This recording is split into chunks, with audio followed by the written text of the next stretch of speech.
Environment सब्जेक्टच्या रिव्हिजनला सुरुवात करण्यापूर्वी दोन गोष्टी मला तुम्हाला सांगायच्या आहेत. पहिली गोष्ट अशी की आपण धावती रिव्हिजन घेणार आहोत. म्हणजे एन्व्हायरमेंट हा विषय मी क्लासरूममध्ये किंवा ऑनलाईनच्या बॅचला जवळजवळ 20 ते 25 तास, घड्याळी तास एवढ्या ड्युरेशनमध्ये शिकवलेला आहे. तर आपण साधारणपणे मॅक्झिमम 4 तासामध्ये हा विषय पूर्ण रिवाईज करायचा आहे. ओके, तर त्या दृष्टीने याच्याकडे बघा. जे अभ्यासाच्या दृष्टीने किंवा एक्झामच्या दृष्टीने जास्त इम्पॉर्टंट आहेत तेच इथं डिस्कस केले जातील.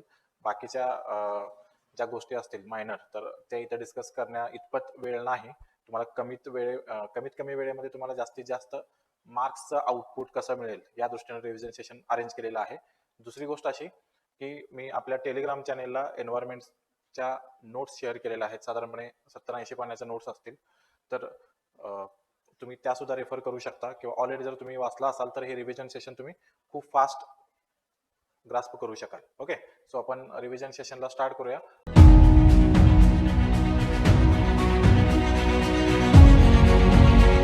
नमस्कार विद्यार्थी मित्रांनो, एक्सलन्स ॲग्रिकल्चर अकॅडमीच्या यूट्यूब चॅनलला आपलं सहर्ष स्वागत आहे. आमची जी प्रिलिमची बॅच होती, विद्यासागर अकॅडमी आणि एक्सलन्स ॲग्रिकल्चर अकॅडमी दोघांची कंबाईन, तर त्याच्यामध्ये आम्ही रिव्हिजन सेशन घेणार होतो. सो मी विचार केला की त्यांच्या क्लासमधल्या मुलांच्या बरोबरच तुम्हालाही याचा फायदा होईल. सो हेच रेकॉर्डिंग यूट्यूबला सुद्धा आम्ही अवेलेबल करून देतोय. तुम्ही दोन्ही अकॅडमीच्या यूट्यूब चॅनलला बघू शकता. ओके, पहिला याच्यातला महत्त्वाचा जो टॉपिक आहे ज्याच्यावरती वारंवार क्वेश्चन विचारले गेलेत तो आहे पोल्युशन. मग याच्यामध्ये एअर पोल्युशन असेल, वॉटर पोल्युशन असेल, radio active pollution, noise pollution, light pollution, बरेचसे प्रकार आहेत. ते आपण वन गो मध्ये 1 बाय 1 आपण एकत्रित बघणार आहोत. ओके, सो स्टार्ट करूया. पोल्युशन मधला पहिला topic air pollution. Okay, air pollution अगदी शालेय जीवनापासून आपण बघितलेलं आहे. कॉजेस बघू. पहिला आहे नॅचरल कॉजेस, नैसर्गिक कारण कुठली कुठली आहेत बघा. पहिला आहे फॉरेस्ट फायर, जे जंगलामध्ये वनवे लागतात. मागच्या 3-4 वर्षांमध्ये तुम्ही अमेझॉन खोऱ्यामध्ये किंवा ऑस्ट्रेलियामध्ये हे वनवे बघितले असतील, खूप मोठ्या प्रमाणात लागलेले आहेत. तर त्यातून एअर पोल्युशन होतं.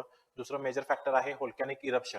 ज्वालामुखीचा ज्यावेळी उद्रेक होतो ते प्रचंड प्रमाणामध्ये त्यातून काही गॅसेस आणि धूळ वातावरणात फेकली जाते, ज्याच्यामुळे एअर पोल्युशन त्या भागामध्ये खूप मोठ्या प्रमाणावरती होतं. त्यानंतर आहे स्ट्रॉंग विंड्स. जनरली हे desert like condition, arid semi arid क्लायमेटमध्ये तुम्हाला दिसेल.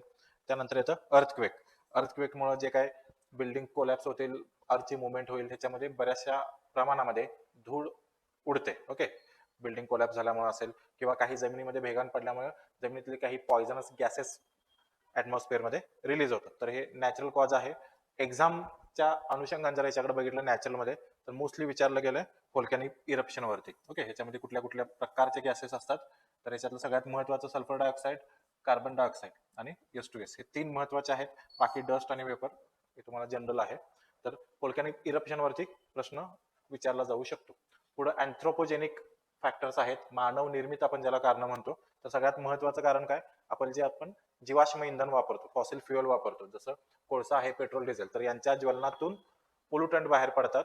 तर दॅट इज अँथ्रोपोजेनिक फॅक्टर. पुढचा आहे इंडस्ट्रियल. आता बऱ्याचशा इंडस्ट्रीजच्या एक्झॉस्ट मधून काही पॉयझनस गॅसेस बाहेर पडतात, जसं नायट्रोजन ऑक्साईड आहे, लीड आहे, सल्फर फ्युम्स आहेत, सल्फर डायऑक्साईड आहे. तर याच्यामुळं पोल्युशन होतं. किंवा काही इंडस्ट्रियल डिझास्टर झालेले आहेत. ओके, तुम्हाला भोपाळ गॅस ट्रॅजेडी बद्दल माहित असेल. मिथाइल आयसोसायनाइट गॅस रिलीज झाला होता 3 डिसेंबर 1984 ला भोपाळमध्ये. ओके, सो हे इंडस्ट्रियल रिझन झालं. पुढचं अँथ्रोपोजेनिक मध्ये येतं रेडिओ ऍक्टिव्ह पोल्युशन. आता रेडिओ ऍक्टिव्ह पोल्युशन कशामुळे होतं, मोस्ट ऑफ द जे मेजर रिझन आहे ते ऍटॉमिक बॉम्बच्या टेस्टिंगमुळं किंवा ऍक्च्युअल युजमुळं. आता ऍक्च्युअल युज तरी इतिहासात फक्त 2 वेळा झालेला, हिरोशिमा आणि नागासाकीवरती.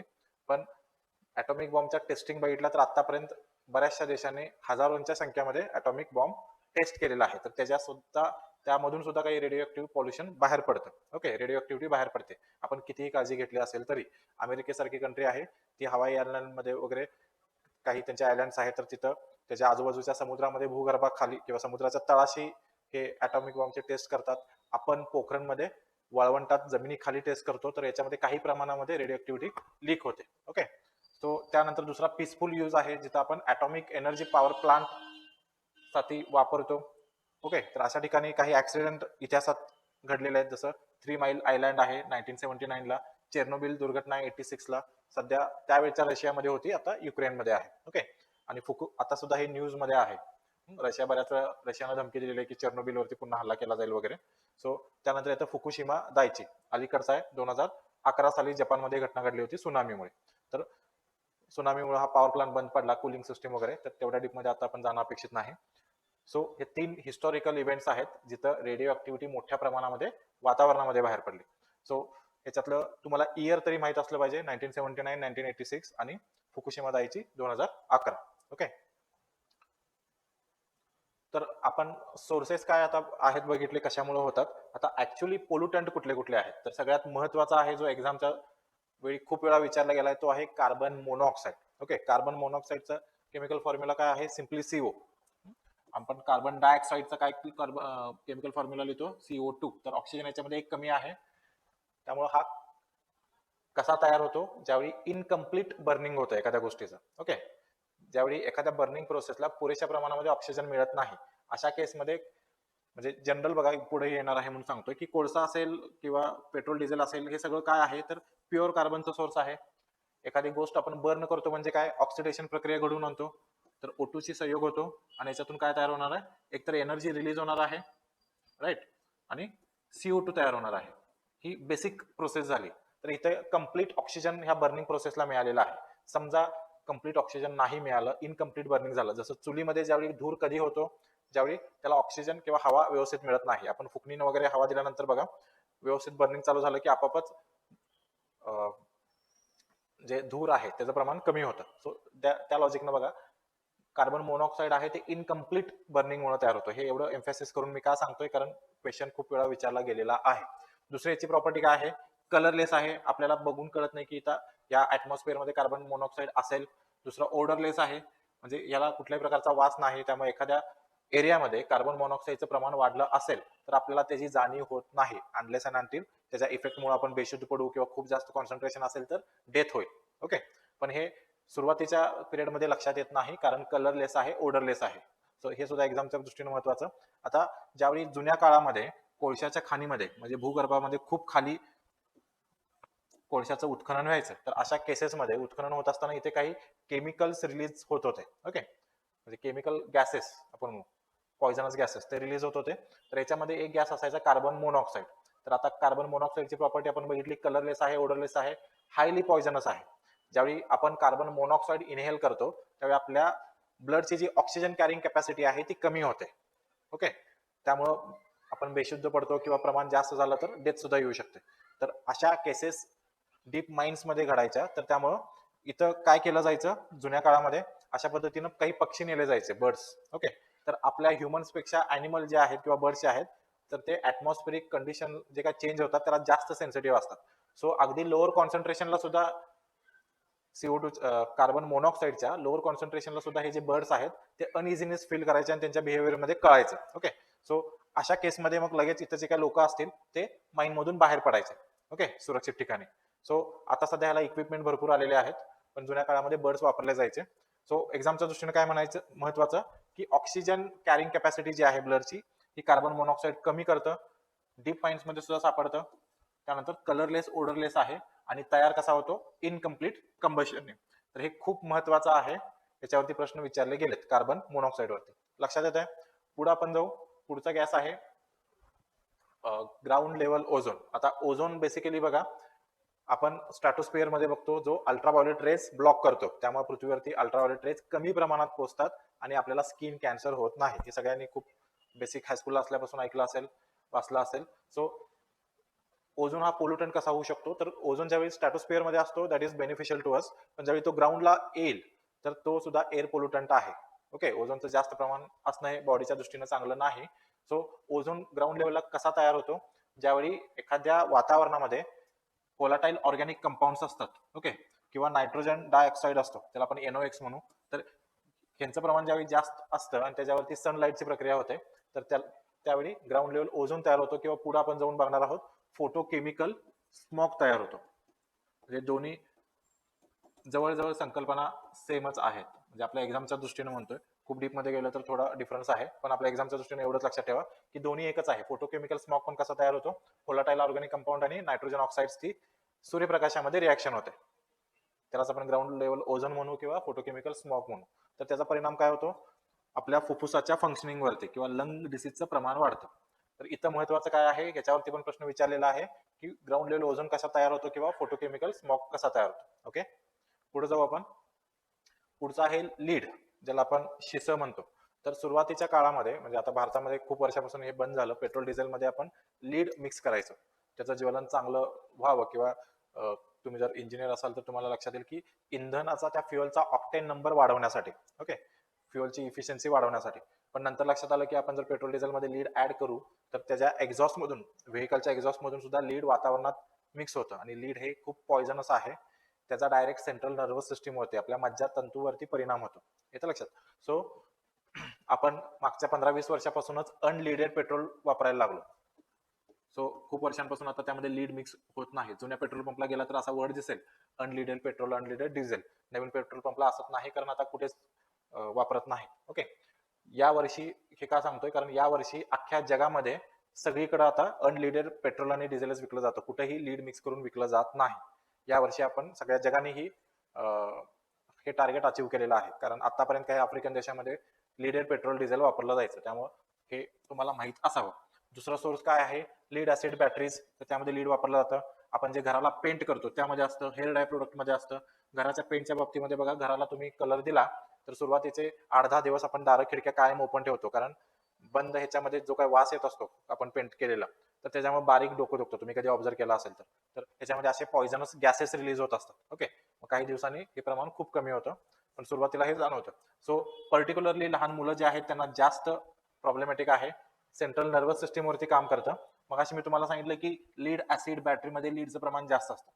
ज्यावेळी ह्या बॅटऱ्या खराब होतात आणि रिसायकलिंगला येतात, तर काही वर्षांपूर्वी, अगदी 10 वर्षापर्यंत आपण म्हणू शकतो, तर लीड ऍसिड बॅटरीचं जे रिसायकलिंग होतं ते इनफॉर्मल सेक्टरमध्ये होतं आणि अनसायंटिफिक पद्धतीने आपण करायचो, आणि इथं मोस्टली बाल कामगार वापरले जायचे हे रिसायकल करण्यासाठी.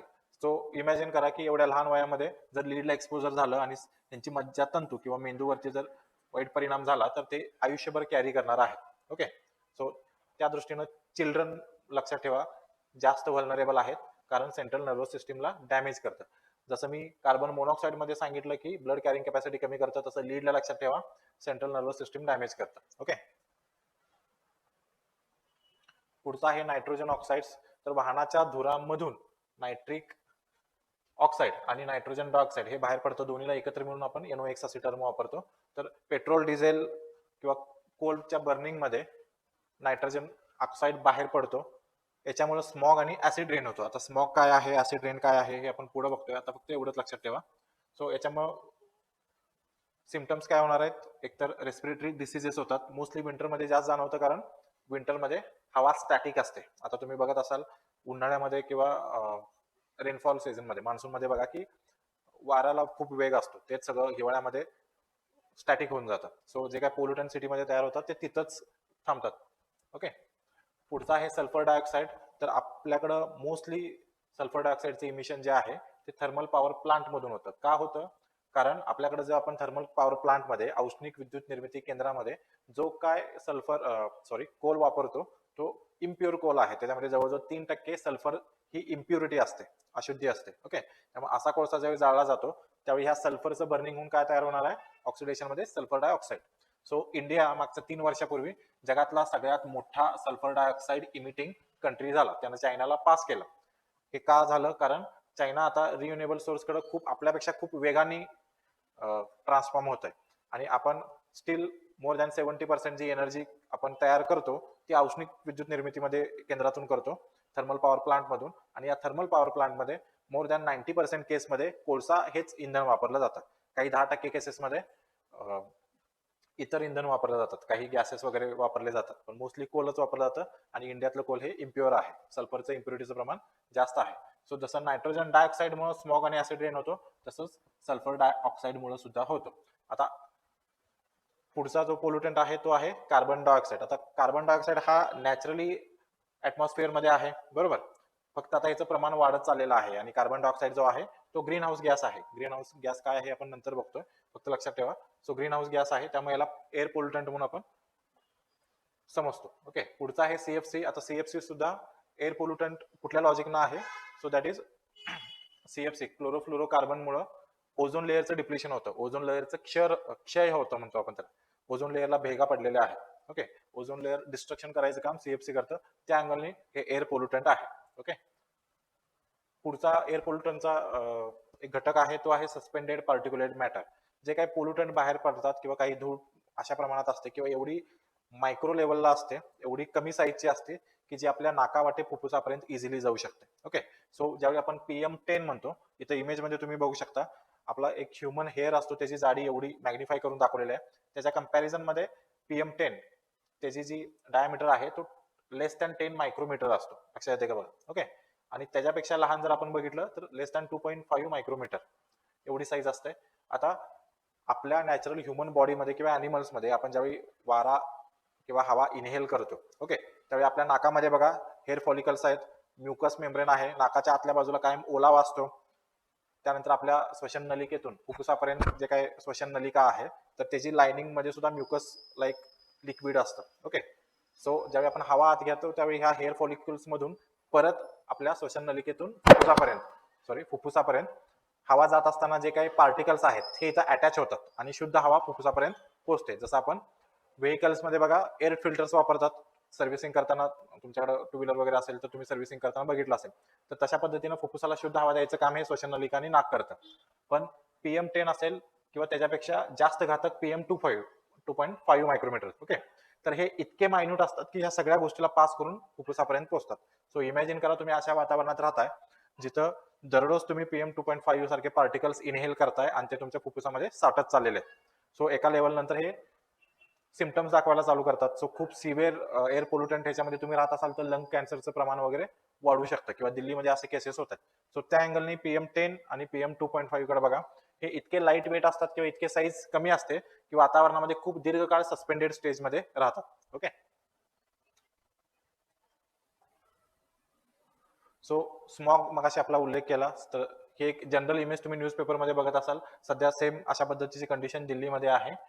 दिल्ली ही जगातली सर्वात most air polluted capital city आहे. मी काय म्हणतोय, कॅपिटल राजधानीचं शहर आहे. ओके.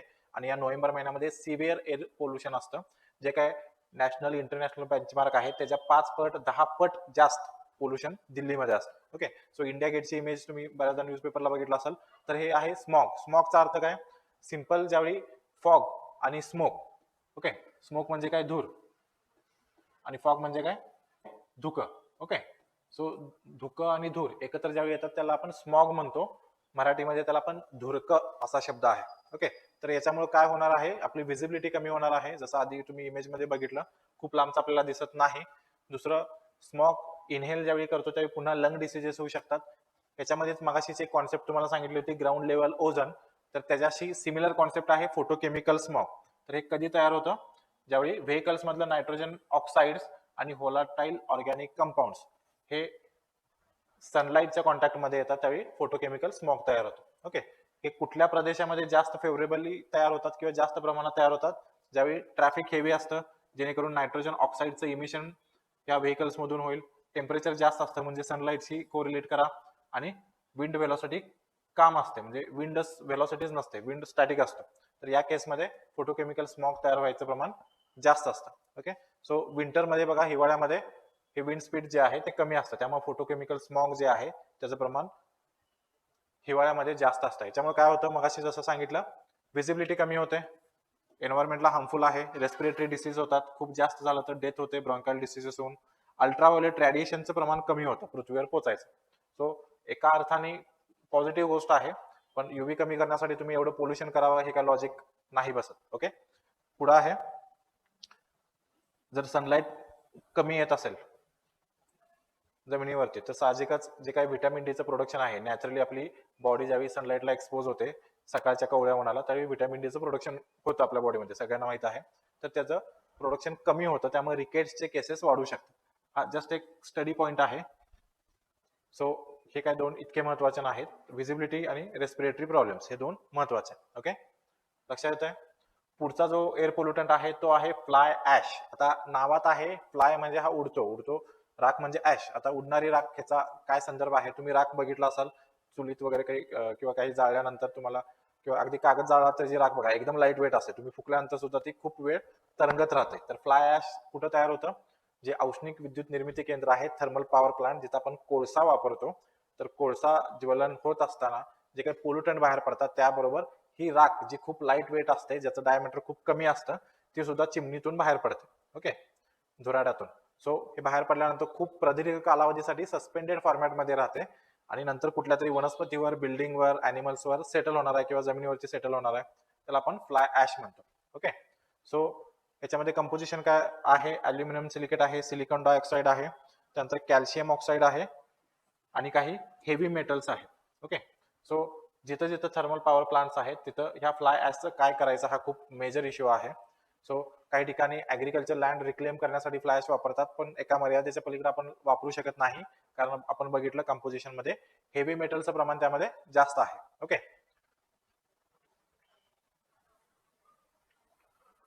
पुढे आहे indoor air pollution. So indoor air pollution हा थोडा अलीकडं थोडं प्रकाशात आलेला म्हणा किंवा जास्त इम्पॉर्टन्स आपण त्याला देतोय, कारण आतापर्यंत जी घरं होती सुटसुटीत होती, कौलारू घरं होती, घरामध्ये व्हेंटिलेशन चांगल्या पद्धतीने असायचं. आता खेडा असो किंवा शहर, सगळीकडे स्लॅबची घरं असतात, सो कम्पॅरेटिव्हली व्हेंटिलेशन नसतं. त्यामध्ये तुम्ही जर शहरात बघितलं तर दोन घरामध्ये अंतर अजिबातच शिल्लक ठेवलेलं नसतं, कारण शहरामध्ये साधिकच जमिनींची प्राइस जास्त आहे. ओके, त्यानंतर तुम्ही जर इकडे बघितलं रुरल एरियामध्ये तर अजूनही काही ठिकाणी चुलीवरतीच स्वयंपाक बनवला जातो. तो चुलीमध्ये गॅसच्या कम्पॅरिझन मध्ये एअर पोल्युशन जास्त आहे, धुराचं प्रमाण जास्त आहे. सो इंडोर एअर पोल्युशन अलीकडे महत्व, त्याला खूप महत्व दिलं जात आहे. रुरल एरियामध्ये सगळ्यात जास्त थ्रेड कोणाला आहे? तर ज्या स्वयंपाक करणाऱ्या महिला आहेत, तर त्यांचं एक्सपोजर जास्त असतं त्या धुराला. सो जे काही ट्रॅडिशनल फ्युअल वरती आपण डिपेंडंट आहोत, मग आपण जळाऊ लाकूड वापरू, कोळसा वापरू किंवा ज्याला आपण शेणी म्हणतो कावडंग ते वापरू, तर त्यातून धूर जास्त वाढतो. त्यामुळं घरातल्या स्त्रिया आणि लहान मुलं जी मोस्टली घरातच असतात तर ते जास्त व्हलनरेबल आहेत. त्याच्यामध्ये काही पोल्युटंट सापडतात ते आपण पुढे बघतोय. दुसरं अर्बन एरियामध्ये मगाशी मी सांगितलं की एकतर कन्स्ट्रक्शन जे झालेलं आहे ते टाईटली सील्ड बिल्डिंग असतात. आपण जुन्या गावाकडे जर कौलारू घरं बघितली तर कौलारू घरातून आरामात व्हेंटिलेशन व्हायचं. ओके, सो ते पॉसिबल नाही स्लॅबच्या घरामध्ये. दुसरं, दोन घरांमध्ये गॅप नसतो. तिसरं, आपण शहरामध्ये प्रामुख्यानं खूप सिंथेटिक केमिकल्स घरात सुद्धा वापरायला लागलेलो आहोत. सिंपल उदाहरण, आपण मॉस्किटो रिपेलंट वापरतो, गुड नाईट असेल, मग ते लिक्विड असेल किंवा कॉईल असेल. ओके, तर त्यावर बघा लिहिलेलं असतं की तुम्ही ज्या खोलीमध्ये किंवा बेडरूम मध्ये वापरणार आहात तर तिथली खिडकी उघडी असावी व्हेंटिलेशनसाठी. ओके, किंवा आपण घरांना पेंट करतो, लीडचं उदाहरण तुम्हाला सांगितलं. तर अशा बऱ्याचशा गोष्टी आहेत, किंवा सिम्पली डीओ आपण वापरतो. तर हे जर घरामध्ये व्हेंटिलेशन नसेल तर हे केमिकल्स घरामध्येच, घरातल्या हवेतच राहतात. ओके, त्याला आपला एक्सपोजर वाढतो. किंवा आपण फर्निचर करतो, तर ह्या सगळ्या गोष्टी अर्बन इंडोर पोल्युशनच्या भाग आहेत. सो कुठले कुठले इंडोर एअर पोल्युशन मध्ये पोल्युटंट असतात? पोलाटाईल ऑर्गॅनिक कंपाऊंड आहे, त्यानंतर याच्यामध्ये काय काय येतं बघा, परफ्यूम आहे, hair spray, furniture glues, air freshener, moth repellent, wood preservative, हे सगळं ह्याच्यामध्ये येतं. त्यानंतर टोबॅको आहे. घरामध्ये जर कोणी स्मोकिंग वगैरे करत असेल तर तुम्हाला पॅसिव्ह स्मोकिंग हा प्रकार माहित असेल, म्हणजे आपल्या जवळ एखादा स्मोकिंग सिगारेट किंवा बिडी ओढणारा माणूस असेल तर त्याच्यापेक्षा जास्त धोका आपल्याला असतो, आपण ते जास्त इनहेल करत असतो. ओके, त्याला पॅसिव्ह स्मोकिंग म्हणतो. तर हे इंडोर एअर पोल्युशन मध्ये याची सिव्हिरिटी जास्त असते. याच्यावरती काही फक्त एक कन्सेप्च्युअल क्वेश्चन आला तर येईल, खूप काही डीप मध्ये विचारलं जाणार नाही. बायोलॉजिकल एअर पोल्युटंट मध्ये बघा, पोलन ग्रेन्स असतील बरेचसे. आता घरामध्ये इंडोर प्लांट्स आपण वापरतो, त्यानंतर माइट्स आहे, पेट्स वापरतो, त्याचे हेअर्स आहेत, त्याच्यावरती असणारे फंगस, पॅरासाइट, बॅक्टेरिया, हे सगळं बायोलॉजिकल पोल्युटंट मध्ये येतं. त्यानंतर फॉर्मॅलिटीड काही फर्निचर वर्क मध्ये आपण वापरतो. त्यानंतर इथं सगळ्यात जो महत्वाचा आहे, मला वाटतं की परीक्षेच्या दृष्टीनं आला तर क्वेश्चन याच्यावरती येईल, तो आहे रेडॉन गॅस. म्हणजे कुठल्याही जमिनीच्या फ्लोअर मधून, सॉइल मधून रेडॉन हा गॅस रिलीज होत होतो असतो. ओके, हा रेडिओ ऍक्टिव्ह गॅस आहे.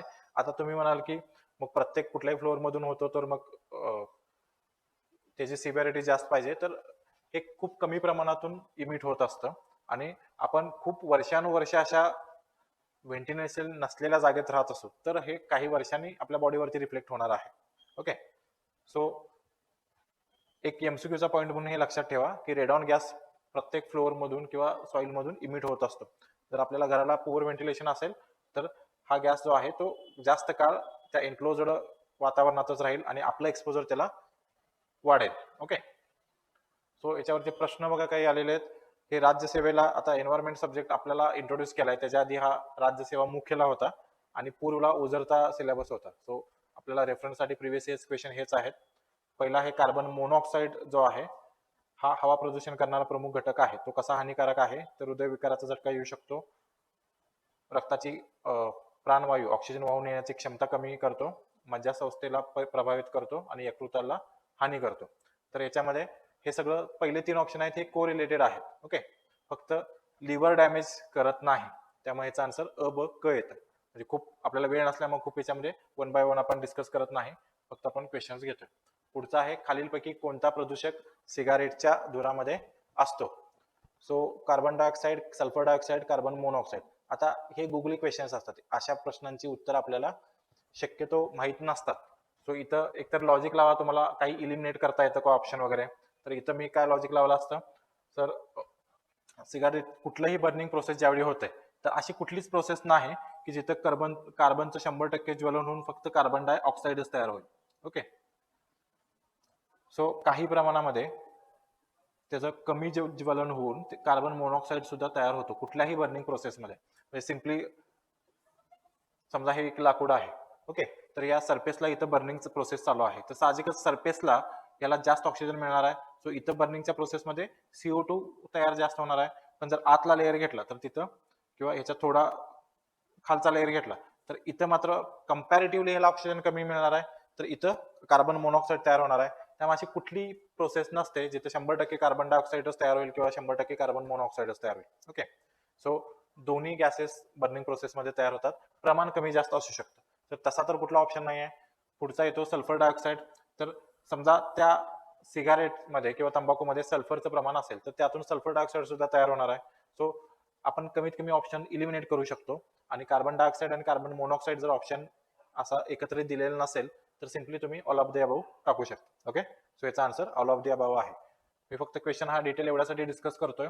बऱ्याच वेळा असं होईल की तुम्हाला प्रश्नाची उत्तर माहित नसतील, पण तुम्हाला हे माहित असेल की या 4 पर्यायांपैकी 2 पर्याय पक्का नाही आहेत. ओके, हे आन्सर असू शकत नाहीत. तर अशा ठिकाणी 2 पर्याय शिल्लक राहतात, त्यामध्ये काही तुम्हाला लॉजिक वापरायचं असेल, डोळं बंद करून हे किंवा हे काही करा, पण आन्सर देऊन या.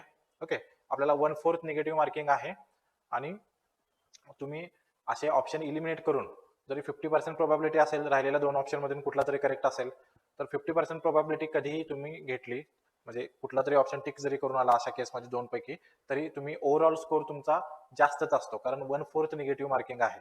4 प्रश्न चुकल्यानंतर एका प्रश्नाचे मार्क जाणार आहे. ओके, सो असे क्वेश्चन जे आहेत ते अटेम्प्ट करून या. म्हणजे हे मी पुन्हा ह्याच्यासाठी सांगतोय कारण आता आपले टेस्ट सिरीज चालू आहेत, बऱ्याच लोकांचे जे अटेम्प्ट आहेत ते 60 आणि 55 ह्या रेंजमध्ये आहेत. ओके, खास करून नवीन विद्यार्थ्यांचे. तर एवढ्या कमी अटेम्प्ट असून नाही चालणार, तुम्हाला तुमचा अटेम्प्ट मिनिमम 75 पर्यंत आणावं लागेल. 75 पेक्षा जर पुढे गेला तर वेल अँड गुड, म्हणजे 80च्या पुढे असणं अपेक्षित आहे, पण ऍटलीस्ट 75 तरी तुम्ही अटेम्प्ट केलंच पाहिजे. 60 अटेम्प्ट करून तुमचे 60 मध्ये 15 पेक्षा जास्त चुका होणारच आहेत. ओके, इथं स्कोर तुमचा खाली आला, सो त्यापेक्षा तुम्ही अटेम्प्ट वाढवलेत तर 1/4 निगेटिव्ह पद्धतीनं तुम्ही कायम पॉझिटिव्ह मध्ये असाल, प्रोव्हाइडेड दॅट अटेम्प्ट असेच क्वेश्चन करायचे जिथं तुम्हाला काहीतरी लॉजिक लावता येईल, जिथं तुम्हाला ऑप्शन इलिमिनेट करता येईल. ओके, सो नेक्स्ट क्वेश्चन आहे ऍसिड रेन वरती. सो ऍसिड रेन मध्ये कुठले ऍसिड्स तयार होतात हा पुढे आपण क्वेश्चन घेऊ. इथं पोल्युटंट विचारलेलं आहे आणि त्याचा आरोग्यावरती परिणाम विचारलेला आहे, तर नंतर तुम्ही व्हिडिओ थांबून हा क्वेश्चन नीट वाचा, मी फक्त एक्सप्लेन करतो 2 मिनिटांमध्ये. तर बऱ्याच वेळा आपल्याला याचे सिम्पटम्स माहित नसतात, पण एखाद दुसरा माहित असतो. जसं आपल्याला माहित आहे की कार्बन मोनॉक्साईड मुळे ट्रान्सपोर्टेशन जी कॅपॅसिटी आहे ब्लडची ऑक्सिजन कॅरिंग करण्याची ती कमी होते. सो ए ला 4 असणारा ऑप्शन कुठला आहे तर इथं एकच आहे. ओके, सो इथं तुम्हाला फक्त एकावरतीच आन्सर देता येईल. समजा ए ला 4 हा ऑप्शन 2 ठिकाणी असेल तर ऍटलीस्ट 2 ऑप्शन तुम्ही इलिमिनेट तरी केलं. ओके, पुढचं तुम्हाला काय माहित नसेल तर त्या राहिलेल्या 2 ऑप्शन मधून काहीतरी सिलेक्ट करा. तर अशा पद्धतीने तुम्ही अटेम्प्ट वाढवणं अपेक्षित आहे. पुढचा आहे ozone formed in atmosphere through some chemical reactions involve the formation of some pollutant. बरोबर, atmospheric ozone is harmful for human health and crop. आता इथं इमोशनल व्हायचं नाही की ओझोन तर चांगला असतो, युव्ही ब्लॉक करतो वगैरे वगैरे.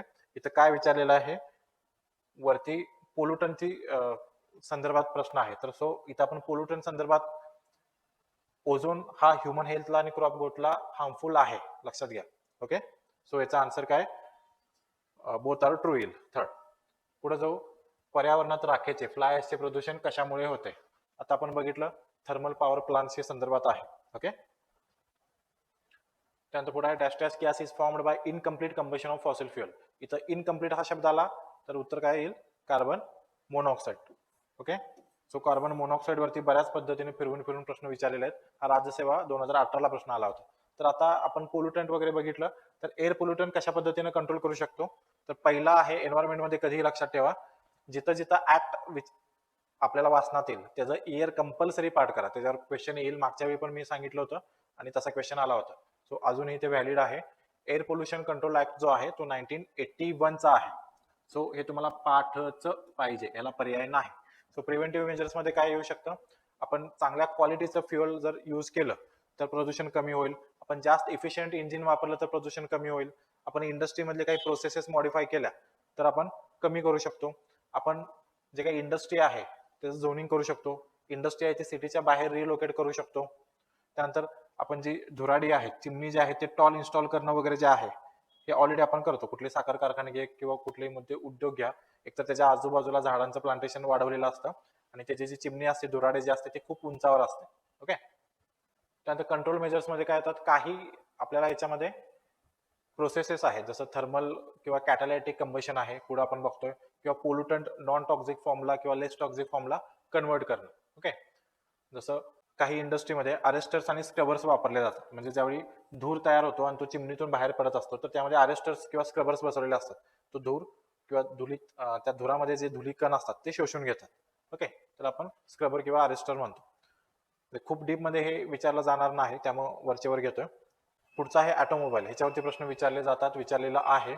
मोर इफिशियंट इंजिन वापरणं. ओके, जसं multi point fuel injection system आहे किंवा इंजिन आहे, हे आता इंजिनियर जास्त कोरिलेट करतील, आपल्याला इतक्या डीप मध्ये बघायची गरज नाही. सिम्पली BS4 पेक्षा बघा BS6 चे जे इंजिन आहेत, आता सगळीकडे व्हेकल्स नवीन येत आहेत ते BS6 चे येतात, ते जास्त इफिशियंट आहे, कमी पोल्युटंट करतात. ओके, त्यानंतर कॅटालायटिक कन्व्हर्टर आपण बसवू शकतो. आता कॅटालायटिक कन्व्हर्टर काय करतं? तर जे काय एक्झॉस्ट मधून नायट्रोजन ऑक्साईड बाहेर पडत असतो तर त्याचं कन्व्हर्जन सिंपल नायट्रोजन गॅस मध्ये करतो. आता नायट्रोजन गॅस आहे तो काही पोल्युटंट नाही आहे. ओके, सो नायट्रोजन ऑक्साइड हे पोल्युटंट आहे, त्याचं कन्व्हर्जन नायट्रोजन गॅस मध्ये आपण केलं तर ते करण्यासाठी कॅटालायटिक कन्व्हर्टर बसवलेला असतो. मोस्ट ऑफ दी 2 व्हीलर्स मध्ये हे असतं, 4 व्हीलर्स मध्ये पण काही काही आहेत. ओके, त्यानंतर दुसरं एक आहे थर्मो रिॲक्टर. थर्मो रिॲक्टर काय करतं?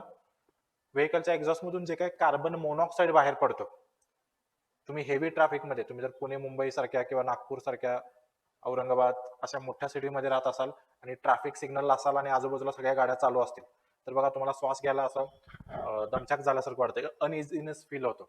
That is due to carbon monoxide. So thermo reactor बसवलेला असतो. तर थर्मो रिॲक्टर काय करतो?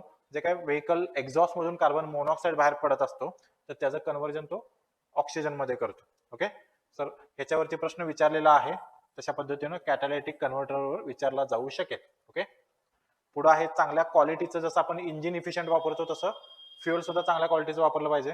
फॉर एक्झाम्पल म्हणून घेतलेलं आहे BS4 मध्ये जे काय आपण पेट्रोल डिझेल वापरायचो त्याच्यामध्ये 50 ppm पर्यंत सल्फर अलाउड होतं, जे आता BS6 मध्ये फक्त 10 ppm केलेलं आहे, म्हणजे 5 पटीनं कमी केलेलं आहे. मग जेवढं सल्फर कमी पेट्रोल डिझेल मध्ये तेवढं एक्झॉस्ट मधून बाहेर पडणारं सल्फर डायऑक्साईडचं प्रमाण कमी होणार आहे. ओके, ऑलरेडी आपण लीड फ्री पेट्रोल वापरतोय. सीएनजीचा वापर आता वाढलेला आहे, तर पेट्रोल डिझेलच्या कंपॅरिझन मध्ये सीएनजी खूप कमी पोल्युशन करतं. तर हे झाले उपाय. ओके, सो एअर पोल्युशनच्या संदर्भात एक हीट आयलँड इफेक्ट कॉन्सेप्ट आहे. थोडक्यात मी तुम्हाला सांगतो की सिटीमध्ये काय होतं बघा, तुम्ही बऱ्याच वेळा आता थंडीमध्ये ऑब्झर्व करा की आजूबाजूच्या शेतातून गावात शिरताना तुम्हाला थोडंफार उबदार वाटतं, किंवा मोठ्या सिटीमध्ये गावातून सिटीमध्ये एंट्री कराल त्यावेळी तुम्हाला थोडं उबदार वाटतं. हे का होतं? कारण त्याला हीट आयलँड इफेक्ट कारणीभूत आहे. जनरली बघा सिटीमध्ये मोठी मोठी इमारती असतात त्यामुळे व्हेंटिलेशन नसतं, वारं अडवलं जातं. दुसरी गोष्ट याच्यामध्ये पोल्युटंट एअर पोल्युशन जास्त आहे त्यामुळं हीट जास्त ट्रॅप केले जाते. ओके, तिसरी गोष्ट याच्यामध्ये झाडांचं प्रमाण कमी असतं सिटीमध्ये, त्यामुळं उष्णता जी आहे ती जास्त प्रमाणात साठवली जाते. सगळं कॉन्क्रिटायझेशन झालेलं असतं, कॉन्क्रीटच्या इमारती जास्त असतात, ते दिवसभरात हीट शोषून घेतात आणि रात्री हीट सोडतात. तर या कारणांमुळे काय होतं, आजूबाजूच्या वातावरणाच्या कंपॅरिझन मध्ये त्या अर्बन एरियाचं जे टेम्परेचर आहे ते जास्त वाढलेलं असतं, त्याला आपण हीट आयलँड इफेक्ट म्हणतो. फक्त कॉन्सेप्ट म्हणून लक्षात ठेवा. ओके, ही स्लाइड नंतर तुम्ही व्हिडिओ थांबून थोडे हे पॉईंट्स वाचू शकता. इंडियामध्ये आपण एवढी आता एअर पोल्युशनची चर्चा करतोय, तर आपण एअर पोल्युशन मध्ये कुठे आहोत? तर 2021 चा रिपोर्ट आहे world air quality report. IQ air ही स्विस ग्रुप आहे, तर ते हे बनवतात. तर त्यामध्ये काही ऑब्झर्वेशन्स आहेत. कंट्री वाईज जर आपण बघितलं तर बांगलादेशमध्ये सगळ्यात जास्त पोल्युशन आहे. जर कॅपिटल सिटी कुठली जास्त पोल्युशन आहे बघितलं तर न्यू दिल्ली कॅपिटल सिटी जगात सगळ्यात जास्त पोल्युटेड आहे. त्यानंतर राजस्थान मधली भिवंडी ही सिटी जी आहे त्यामध्ये सगळ्यात जास्त पोल्युशन आहे. आणि त्याच्यानंतर उत्तर प्रदेश मधली गाझियाबाद ही सिटी. ओके, तर ही 3 सिटीज तुम्हाला माहित पाहिजेत, न्यू दिल्ली, भिवंडी आणि गाझियाबाद. तर जनरली खूप इंडियन मोठं पॉप्युलेशन जे आहे ते एअर पोल्युशनला एक्सपोज्ड होत आहे. आणि असा एक रिसर्च सांगतोय की जे हायली एअर पोल्युशनला एक्सपोज्ड आहेत त्यांची जी लाईफ एक्सपेक्टन्सी आहे ती 2 ते 3 वर्षांनी कमी होत आहे. तर तसा रिसेंट एक रिसर्च रिपोर्ट सांगतो 3.2 इयर्सनी त्यांची लाईफ एक्सपेक्टन्सी कमी होते पोल्युटेड एअरमध्ये राहिल्यामुळे. सो हे रिपोर्ट महत्वाचं, बांगलादेश, न्यू दिल्ली सगळ्यात महत्वाचं. ओके, पुढे आता गव्हर्नमेंट काय करत आहे एअर पोल्युशन कमी करण्यासाठी? तर काही स्कीम्स आहेत, national air quality monitoring programme. तर हे कोण इम्प्लिमेंट करतं हे आपल्या दृष्टीने महत्वाचं? Central pollution control board. Exam मध्ये तेवढंच महत्वाचं आहे. त्यानंतर याच्या ज्या ऑब्जेक्टिव्ह आहेत, नंतर तुम्ही व्हिडिओ थांबवून एकदा ऑब्जेक्टिव्ह वाचा. ऑब्जेक्टिव्ह वरती एखादा MCQ येऊ शकतो की खालीलपैकी कोणता objective national air quality monitoring प्रोग्रामचा आहे किंवा नाही. ओके, सो एकदा नंतर वाचून घ्या. सो याच्यामध्ये 12 पोल्युटंट निवडलेले आहेत ज्याच्यावरून एखाद्या ठिकाणची एअर क्वालिटीचं स्टँडर्ड्स आपण ठरवतो. सो 12 कुठले आहे त्याच्यावरती काही विचारलं जाणार नाहीत, फक्त एअर क्वालिटी स्टँडर्ड्स लक्षात ठेवा. 12 पोल्युटंट वरती डिसाईड केलं जातं. तर या 12 पोल्युटंट मधून 8 पोल्युटंट आपण निवडले आणि त्यापासून एअर क्वालिटी इंडेक्स तयार केला. म्हणजे आता सध्या बघा, तुम्ही न्यूज पेपर वाचत असाल, बातम्या बघत असाल, तर आता सध्या दिल्लीचे जे कॅटेगरी आहे तर ती सिव्हिअर ह्या कॅटेगरीच्या पलीकडं 3-4 पट जास्त पोल्युशन आहे सध्या, म्हणजे कॅटेगरीमध्ये बसत नाही लिटरली. ओके, सो 8 पोल्युटंट आहेत: PM10, PM2.5, nitrogen dioxide, sulphur dioxide, carbon monoxide, ozone, ammonia आणि लीड. तर या 8 एअर पोल्युटंट ज्याचा जास्त हेल्थ इम्पॅक्ट आहे, तर याचं कॉन्सन्ट्रेशन मोजून आपण 6 कॅटेगरीमध्ये एखाद्या ठिकाणची एअर क्वालिटी ठरवतो. ओके, सगळ्यात चांगली क्वालिटी काय आहे? तर गुड एअर क्वालिटी आहे. त्यानंतर satisfactory, moderate, polluted, poor quality, very poor quality आणि सिव्हिअर क्वालिटी. मी दिल्लीचं सांगितलं, सिव्हिअरच्या पलीकडे 2-3 टाइम्स जास्त पोल्युशन आहे. ओके, तर एक्झामच्या दृष्टीने लक्षात ठेवा. नॅशनल एअर क्वालिटी इंडेक्स कधी लॉन्च झाला? एप्रिल 2015. तर हे सुद्धा आपल्या एक्झामच्या दृष्टीने महत्वाचं आहे. पुढे जो काही प्लॅन्स आहेत, national electric mobility mission plan, महत्वाचं काय आहे? 2020 नंतर हायब्रिड आणि इलेक्ट्रिकल व्हेकल्स दरवर्षी 60 ते 70 लाख सेल झाले पाहिजेत, असं गव्हर्नमेंटनं टार्गेट ठेवलेलं आहे. What is hybrid vehicle? ज्या व्हेकल्समध्ये पेट्रोल डिझेल बरोबरच इलेक्ट्रिसिटी सुद्धा वापरली जाते, म्हणजे दोन्ही कॉम्बिनेशन असतं. तुम्ही बॅटरीवर पण चालू शकता आणि सॉरी पेट्रोल डिझेलवर पण चालू शकता. त्याला आपण हायब्रिड व्हेकल्स म्हणतो. नुसता इलेक्ट्रिक व्हेकलचा अर्थ काय? 100% इलेक्ट्रिकवर चालणार. ह्याच्याशी रिलेटेड दुसरी स्कीम आहे, ते विचारलं जाऊ शकेल. फेम स्कीम आहे, faster adoption and manufacturing of hybrid and electrical vehicles. So electrical व्हेकलला किंवा हायब्रिड व्हेकलला एन्व्हायरमेंट तयार करणं, सपोर्ट करणं, त्याला इंडस्ट्रीला काही मदत करणं वगैरे असं स्वरूप आहे. लोकांना सबसिडी देणं. आपल्याला बघा इन्कम टॅक्स मध्ये सूट मिळते तुम्ही जर 4 व्हीलर जर इलेक्ट्रिक व्हेकलची घेतला तर. हे सगळं या स्कीम अंतर्गत होतं. त्यानंतर चार्जिंग इन्फ्रास्ट्रक्चर वगैरे उभारणं. आता सध्या टाटा पॉवर आणि गव्हर्नमेंटशी करार केलेला आहे चार्जिंग इन्फ्रास्ट्रक्चर उभारण्यासाठी. पुढचं मेजर आहे BS6. आता BS6 हे काय आहे? भारत स्टेज 6. आपण भारत स्टेज 1 पासून आता 6 पर्यंत आलेलो आहोत. 1 पासून 6 पर्यंत येताना आपण जे काय फ्युएलचं स्टँडर्ड आहे, प्युरिटी आहे, ती प्युरिटी वाढवत गेलोय. ऍट द सेम टाइम इंजिनची इफिशियन्सी पण वाढवत गेलेलो आहे. ओके, सो BS1 पेक्षा BS2 मध्ये जे रूल्स आहेत, क्रायटेरिया आहेत, ते जास्त स्ट्रिक्ट होतं, फ्युएल जास्त क्लीन होतं, इंजिन जास्त इफिशियंट होतं. तशा पद्धतीने आपण 6 ला आलो. आता 4 नंतर आपण 5th नाही इम्प्लिमेंट केला, आपण डायरेक्ट 5th स्किप करून 6 ला आलो. आपल्याकडे एअर पोल्युशन हा खूप सिव्हिअर विषय आहे म्हणून. ओके, सो 6 कधी इम्प्लिमेंट झालं हे विचारलं जात आहे, एकदा विचारलं गेलेलं आहे. दिल्लीमध्ये 2018ला आपण हे इम्प्लिमेंटेशन केलं आणि बाकीच्या सगळ्या देशामध्ये एप्रिल 2020 पासून हे आपण इम्प्लिमेंट करतोय. ह्या दोन्ही तारीख तुम्हाला माहित असल्या पाहिजेत. ओके, पुढे आहे फायनान्शियल टूल्स अडॉप्टेड. हे जस्ट माहिती म्हणून घ्या की पहिलं प्रिन्सिपल आहे पोल्युटर पेज प्रिन्सिपल. म्हणजे वेळेच्या अभावी आपण हे डिटेल घेत नाही, एक्झामच्या दृष्टीने इतकं महत्वाचं नाही. पोल्युटर पेज प्रिन्सिपल म्हणजे काय?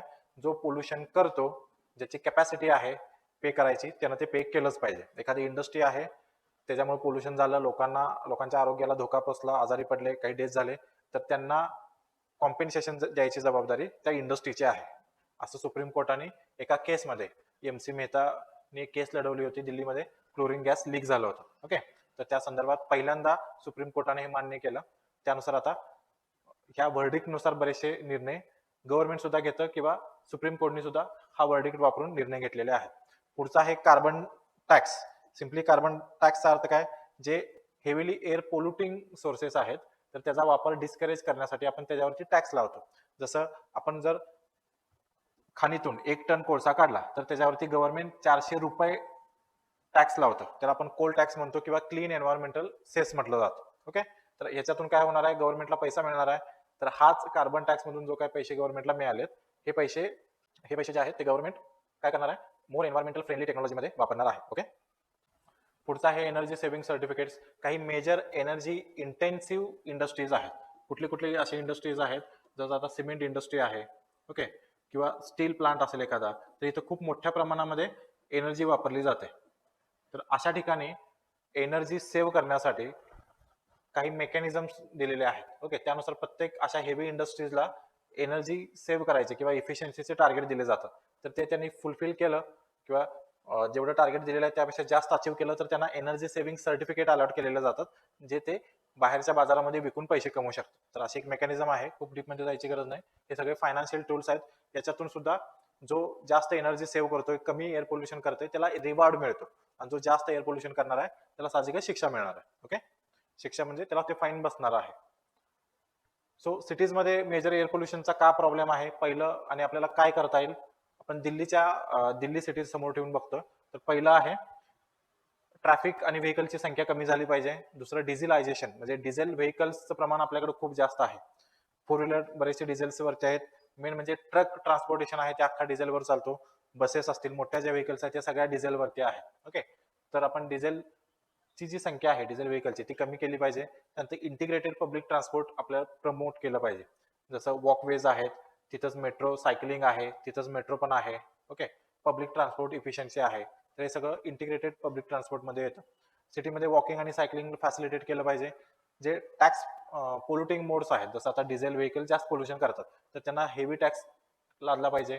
जे काही इंडस्ट्रीज पोल्युटिंग आहेत त्यांना टॅक्स जास्त दिला पाहिजे. भारत स्टेज ऑलरेडी आपण इम्प्लिमेंट करतोय. त्यानंतर पॅडी स्ट्रॉ बर्निंग आणि कन्स्ट्रक्शन वर्क, हा दिल्ली स्पेसिफिक इश्यू आहे. आता या महिन्यात काय होतं बघा, आता सध्या पंजाब, हरियाणा आणि उत्तर प्रदेश जो वेस्टर्न पार्ट आहे, तर या भागामध्ये आता सध्या भात कापणीला आलेला आहे. ओके, आणि लगेच तिथल्या शेतकऱ्यांना भात कापून पुढच्या काही दिवसांमध्ये तिथलं जे ट्रॅडिशनल क्रॉप आहे व्हीट, गहू पेरायचा असतो. तर जनरली 15 डिसेंबर नंतर जर गहू पेरला तर त्याचं उत्पादन खूप कमी येतं. ओके, आणि राईस आत्ता हार्वेस्टिंगला आलेला असतो. तर राईस हार्वेस्टिंग करून शेत जमीन व्यवस्थित करून पुन्हा गहू पेरण्यासाठी जो काही कालावधी असतो तो खूप कमी आहे. ओके, त्याला काही हिस्टॉरिकल रिझन्स आहेत. म्हणजे पॅडीचं ट्रान्सप्लांटिंग खूप आधी होऊ नये म्हणून पंजाब, हरियाणामध्ये काही कायदे आहेत की 10 जून नंतरच तुम्ही पॅडी ट्रान्सप्लांटिंग केलं पाहिजे. त्यामुळं पॅडीचं हार्वेस्टिंग थोडं पुढे सरकलं.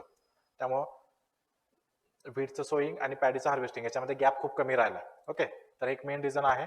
सो याच्यामध्ये हार्डली 15 दिवस ते 1 महिना शेतकऱ्याकडे असतो. मग शेतकरी काय करतात, पॅडी हार्वेस्टिंग केल्यानंतर पॅडी स्ट्रॉ जो आहे, काडी कचरा जो आहे तो पेटवून देतात. आता हे पेटवून पण का देतात, जे ऍग्रिकल्चरचे स्टुडंट असतील ते मेन्सला नंतर आपण शिकू. पॅडी स्ट्रॉचा जो CN रेशो आहे, कार्बन टू नायट्रोजन रेशो, हा खूप वाईड असतो. ओके, त्यामध्ये कार्बनचं प्रमाण जास्त असतं, त्यामुळे याचं डिकम्पोजिशन आहे ते खूप स्लोली होतं. आणि शेतकऱ्याकडे हार्डली 15 दिवस ते 1 महिना अवेलेबल असतो. आणि पॅडी स्ट्रॉ नॅचरली डिकम्पोज व्हायला 3 ते 4 महिने लागतात मिनिमम सांगतो. ओके, सो तेवढं दिवस काय शेतकरी थांबू शकत नाही, त्यामुळे शेतकऱ्याला पर्याय नसतो, तो पॅडी स्ट्रॉ पेटवून देतो. सो याच पिरियडमध्ये बघा, आता नोव्हेंबरमध्ये सिव्हिअर विंटर लाईक कंडिशन आहे नॉर्थ इंडियामध्ये.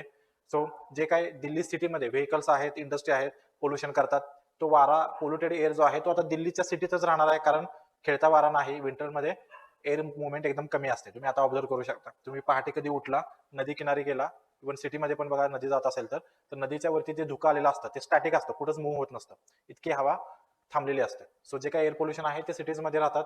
ऍट द सेम टाइम दिल्लीच्या चारही बाजूंनी, मग इकडं UP आली, इकडं हरियाणा आणि पंजाब, या चारही बाजूंनी शेतकरी पॅडी स्ट्रॉ आहे ते बर्न करतात या महिन्यामध्ये आणि पुढच्या महिन्यामध्ये. त्यामुळे पोल्युशन मध्ये अचानक वाढ होते आणि हे सगळं कॉन्ट्रीब्युट कुठं करतं, दिल्लीच्या एअर पोल्युशन मध्ये. ओके, सो शेतकऱ्यांना आपण काहीतरी पर्याय दिला पाहिजे जेणेकरून ते पॅडी स्ट्रॉ बर्न करणार नाहीत आणि त्यासाठी मग पर्याय दिलेला आहे पुसा डिकम्पोजर किंवा काही हॅपी सीडर सारख्या मशीन्स आहेत ज्या पॅडी स्ट्रॉ शेतामध्ये असताना व्हीटच्या सीड्स जे आहेत त्याचं सोईंग करतात आणि पुसा डिकम्पोजर हे एक बॅक्टेरियल स्ट्रेन आहे. ओके, याच्यामध्ये काही असे बॅक्टेरिया आहेत जे पॅडी स्ट्रॉचं डिकम्पोजिशन फास्ट करतात.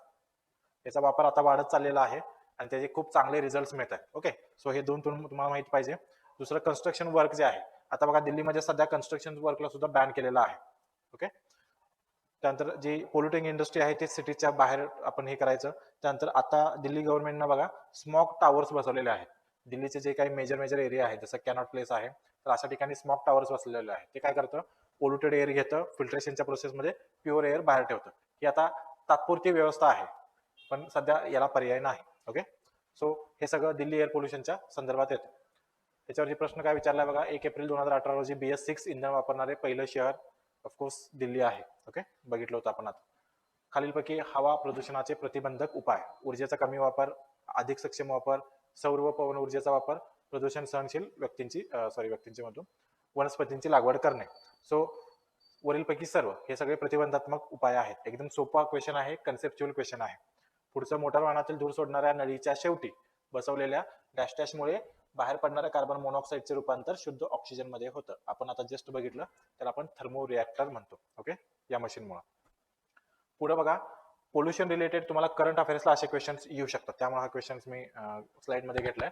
भारतीय शहरे हवेच्या प्रतवारीनुसार धोकादायक या वर्गवारीत विभागले गेले आहेत, तर खालीलपैकी कोणतं विधान योग्य आहे? महाराष्ट्रातील कोणतेही शहर धोकादायक वर्गात मोडत नाही. आता 2015चा क्वेश्चन आहे तर त्यावेळी हे बरोबर आहे स्टेटमेंट. त्यावेळी 2015चा विचार केला तर. त्यानंतर तुतीकोरीन आणि कोईमतूर चांगल्या वर्गात येतात, तर हे सुद्धा स्टेटमेंट बरोबर आहे. त्याचं उत्तर काय येतं हे महत्वाचं नाही, कारण हा काय क्वेश्चन रिपीट होणार नाही. याच्यातून फक्त एवढंच बघा की करंट अफेअर्सला कशा पद्धतीने क्वेश्चन्स विचारले जातात. असं काय पुढचं आपण बघू, वॉटर पोल्युशन सोर्सेस बघा. कम्युनिटी वेस्ट वॉटर म्हणजे आपलं जे घरगुती किंवा कमर्शियल एस्टॅब्लिशमेंट मधून जे वापरातलं पाणी आहे बाहेर पडतं, जे आपण पब्लिक सिवर सिस्टीम जे गटरीमधून जे पाणी असतं तर त्याला आपण कम्युनिटी वेस्ट वॉटर म्हणतो. आता मोस्टली याच्यामध्ये कशा पद्धतीचं पोल्युटंट असतं, ह्युमन ॲनिमल एक्सक्रीट असतो, फूड रेसिड्यू असतं, क्लिनिंग एजंट आहे. सो मोस्टली जो याच्यामध्ये पोल्युटंट असतो तो ऑर्गॅनिक असतो, ज्याचं डिकम्पोजिशन पॉसिबल असतं, दॅट इज बायोडिग्रेडेबल. आता पुढचं वेस्ट टाईप आहे इंडस्ट्रियल वेस्ट. याच्यामध्ये इनऑर्गॅनिक आणि ऑर्गॅनिक दोन्ही पद्धतीचे पोल्युटंट असतात. म्हणजे इनऑर्गॅनिक पोल्युटंट असतात ते जास्त टॉक्सिक असतात. ओके, कारण त्याचं बायोडिग्रेडेशन होत नाही. मग इंडस्ट्रीमधून जे प्रोसेस न करता पोल्युटंट पाण्यामध्ये सोडले जातात किंवा प्रवाहात मिक्स केले जातात त्याला आपण इंडस्ट्रियल वेस्ट म्हणतो. दुसरा आहे तिसरा सोर्स आहे ऍग्रिकल्चर सोर्सेस. आता ग्रीन रिव्होल्युशन नंतर आपण फर्टिलायझर्स आणि इन्सेक्टिसाइड पेस्टिसाइडचा वापर खूप मोठ्या प्रमाणात वाढवलाय. तर हे बऱ्याचशा ठिकाणी त्याचा एक्सेस यूज होतोय किंवा त्या आजूबाजूचं एन्व्हायरमेंट आहे त्याला ते एक्सपोज्ड होतं. ओके, तर हा एक मेजर वॉटर पोल्युशन सोर्स आहे. त्यानंतर येतं थर्मल पोल्युशन. थर्मल पोल्युशन मध्ये बघा बरेचसे ते थर्मल पॉवर प्लांट्स असतील किंवा ॲटोमिक पॉवर प्लांट जे आहेत, ॲटॉमिक एनर्जी प्लांट जे आहेत, तर हे जनरली जिथं वॉटर सोर्स अवेलेबल आहे अशा ठिकाणीच एस्टॅब्लिश केलेले असतात. त्याला प्राईम रिझन हे आहे कारण तिथं जे वॉटर अवेलेबल आहे ते ॲज अ कुलंट म्हणून या पॉवर प्लांट्समध्ये वापरलं जातं. मग आता हे कूल करत असताना वॉटरचं टेम्परेचर वाढणार आहे. सो हे गरम पाणी जे आहे ते आहे तसं रिझर्वायरमध्ये सोडलं जातं. तुम्ही सॅटेलाइट इमेज बघू शकता, इथं इंडस्ट्री आहे तिथून हे गरम पाणी बाहेर सोडलेलं आहे. सो हे जे काही येलो किंवा रेडिश स्पॉट आहेत, ऑरेंज स्पॉट आहेत, हे जास्त टेम्परेचर असलेलं पाणी आहे. सो आजूबाजूच्या पाण्याच्या कंपॅरिझन मध्ये बघा यांचं टेम्परेचर आपोआपच वाढणार आहे. सो एखाद्या जलाशयामध्ये तिथं स्पेसिफिक पद्धतीची जीवसृष्टी डेव्हलप झालेली असते, त्याला स्पेसिफिक टेम्परेचर रिक्वायरमेंट असते. सो अचानक तापमान जर वाढलं तर तिथली जीवसृष्टी नष्ट होऊ शकते. ओके, दुसरं कारण ज्यावेळी पाण्याचं तापमान वाढतं त्यावेळी त्यातलं डिझॉल्व्ड ऑक्सिजनचं प्रमाण कमी होतं, त्यामुळे सफोकेशनने सुद्धा ॲनिमलची डेथ होते. सो याला आपण थर्मल पोल्युशन म्हणतो. त्यानंतर अंडरग्राऊंड वॉटर पोल्युशन आहे. जे काही पोल्युटेड वॉटर आहे ते स्लोली अंडरग्राऊंड सीप होऊन जे अंडरग्राऊंड वॉटर स्टोरेज आहे तर ते पोल्यूट करतं. ओके, त्यानंतर लास्ट येतं मरीन पोल्युशन. आपण जे काही पृथ्वीवरती जे काही पोल्युशन करणार आहोत, जे काही वॉटर पोल्यूट होणार आहे ते अल्टिमेटली वॉटर कुठं जाणार आहे तर समुद्रात जाणार आहे. तर त्यामुळं समुद्राला अल्टिमेट सिंक म्हणतात. ओके, त्यामुळे सगळ्याच पद्धतीचं पोल्युशन जे आहे ते समुद्रात जाऊन मिळतं. आता जर वर्ल्ड ओव्हर बघितलं तर ज्या मेजर मेट्रोपॉलिटन सिटीज आहेत त्या सगळ्या कोस्टल एरियामध्ये आहेत. मुंबई, कोलकाता घ्या, न्यूयॉर्क घ्या, लंडन घ्या, तर यांचं खूप मोठं जे पॉप्युलेशन आहे त्यातून जो काही कचरा तयार होतो किंवा जर पोल्युटेड वॉटर तयार होतो तो आहे तसं समुद्रात सोडला जातो. तर ते एक मेजर पोल्युशन आहे. दुसरं अलीकडच्या काळामध्ये नेव्हिगेशन खूप वाढलेलं आहे. म्हणजे मोठे मोठे ऑइल टँकर्स आहेत किंवा एक्सपोर्ट इम्पोर्टचा बिझनेस खूप मोठा झालेला आहे. मोठे मोठे जहाज आहेत ते समुद्र मार्गे वाहतूक करतात. तर यांना ऍक्सिडेंट झाला, ऑइल टँकर फुटला, ऑइल समुद्राखालून ऑइलची पाईपलाईन बऱ्याच देशाने नेलेली आहे, त्या पाईपला लिकेज झालं तर याच्यातून ऑइल लिकेज होतं, ज्याला आपण ऑइल स्पिल म्हणतो. ओके, तर तो एक रेडिओ वॉटर पोल्युशनचा सोर्स आहे. त्याचबरोबर आपण बघितलं होतं की अणुबॉम्बचं जे टेस्टिंग आहे ते समुद्राच्या तळाशी पण काही ठिकाणी केलं गेलेलं आहे काही देशांकडून. तर ते रेडिओ ऍक्टिव्हिटी जी आहे ती सुद्धा वॉटर पोल्यूट करते. किंवा काही ठिकाणी रेडिओ ऍक्टिव्ह प्लांट मधून, ॲटॉमिक एनर्जी प्लांट मधून जे काही रेडिओ ऍक्टिव्हिटी इंधन वापरतो आपण, ते वापरल्यानंतर जे रेडिओ ऍक्टिव्ह वेस्ट आहे ते काही ठिकाणी समुद्रात फेकून दिलेले केसेस आहेत. तर ते सुद्धा मरीन पोल्युशनचा सोर्स आहे. ओके, तर आपल्या एक्झामच्या दृष्टीनं ऑइल स्पिल जास्त महत्वाचं. तर सांगितलं तुम्हाला, ऑइल टँकर असेल, ऍक्सिडेंट झाला, पाईपलाईन असेल फुटली, तर अशा पद्धतीनं तेलाचा तवंग खूप मोठ्या एरियावरती, काही थाउजंड किलोमीटर स्क्वेअर वरती हे तेलाचा तवंग पसरतात. ओके, ह्याच्यामुळे होतं काय बघा, ऑइल जे आहे त्याची डेन्सिटी पाण्यापेक्षा कमी आहे, त्यामुळे ऑइल वरती तरंगणार आहे. एवढ्या मोठ्या एरियावरती ऑइल ज्यावेळी कव्हर करेल त्यावेळी काय होणार आहे, हवेचा संपर्क पाण्याशी तुटणार आहे. त्यामुळे जे पाण्यामध्ये हवा मिक्स होण्याचं प्रमाण आहे, ऑक्सिजन मिक्स होण्याचं प्रमाण आहे, ते कमी होतं. आणि स्लोली स्लोली जे काही मरीन ऑर्गॅनिझम्स आहेत ते अवेलेबल असलेलं ऑक्सिजन वापरतील आणि नंतर ऑक्सिजन नसल्यामुळे नष्ट होतील. बर्डच्या बाबतीमध्ये वगैरे काय होतं, ज्यावेळी बर्ड मासे वगैरे खाण्यासाठी पाण्यामध्ये उतरतात त्यावेळी त्यांच्या अशा बॉडीवरती पूर्ण ऑइल जे आहे ते पसरतं आणि त्यांचं जे काही एरोडायनामिक्स आहे, त्यांचं जे वेट आहे, त्यांच्या उडण्याची क्षमता आहे ती नष्ट होते आणि त्यामुळं ते मरून जातात. असे काही लाखो करोडो जे मरीन बर्ड्स आहेत किंवा फिश स्पेसीज आहेत किंवा मरीन ऑर्गॅनिझम्स आहेत त्यांची डेथ झालेली आहे. बरेचसे असे ऍक्सिडेंट तुम्हाला हिस्टॉरिकल इतिहासामध्ये सापडतील, जसं गल्फ ऑफ मेक्सिकोमध्ये अशा मोठ्या प्रमाणावरती ऍक्सिडेंट झाला होता. So that is all that is oil spill. तर कंट्रोल कशा पद्धतीने करू शकतो आपण, कंट्रोल्ड बर्निंग करू शकतो. ओके, आता हे कंट्रोल पद्धतीने करावं लागेल आणि याचा सगळीकडे आग पसरेल. ओके, दुसरं, याच्यामध्ये लाकडी भुसा वापरला जातो. आता लाकडी भुसा काय केलं जातं, लाकडी भुसा जेव्हा आपण याच्यावरती टाकतो, लाकडी भुसा जो असतो त्याचा सरफेस एरिया जास्त असतो, तो ऑइल शोषून घेतो. तर ती एक जुनी पद्धत आहे, त्याला आपण सॉ डस्ट म्हणतो. किंवा नवीन एक पद्धत आलेली आहे ऑइल झॅपर. याच्यामध्ये एक 4-5 पद्धतीचे बॅक्टेरिया वापरलेले आहेत, बॅक्टेरियल स्ट्रेन वापरलेले आहेत.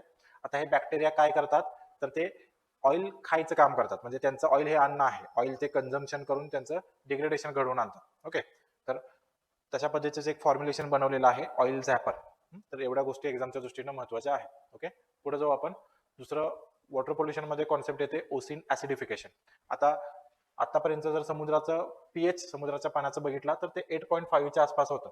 ओके, आता वातावरणामध्ये कार्बन डायऑक्साईडचं प्रमाण वाढत आहे. आपण एअर पोल्युशन मध्ये बघितलं किंवा पुढे आपण क्लायमेट चेंज, ग्लोबल वॉर्मिंग मध्ये बघू. कार्बन डायऑक्साईड हा ग्रीन हाऊस गॅस आहे. ओके, सो ऍटमॉस्फिअर मध्ये त्याचं प्रमाण वाढलंय. नॅचरली काय होतं, समुद्राच्या लाटा ज्यावेळी येत असतात त्यावेळी जनरली जे ऍटमॉस्फेरिक CO2 आहे तो समुद्राच्या पाण्यामध्ये मिक्स होत असतो. जसं CO2 मिक्स होतो तसं ऑक्सिजन पण मिक्स होतो. तो ऑक्सिजन या मरीन ऑर्गॅनिझमना अवेलेबल असतो.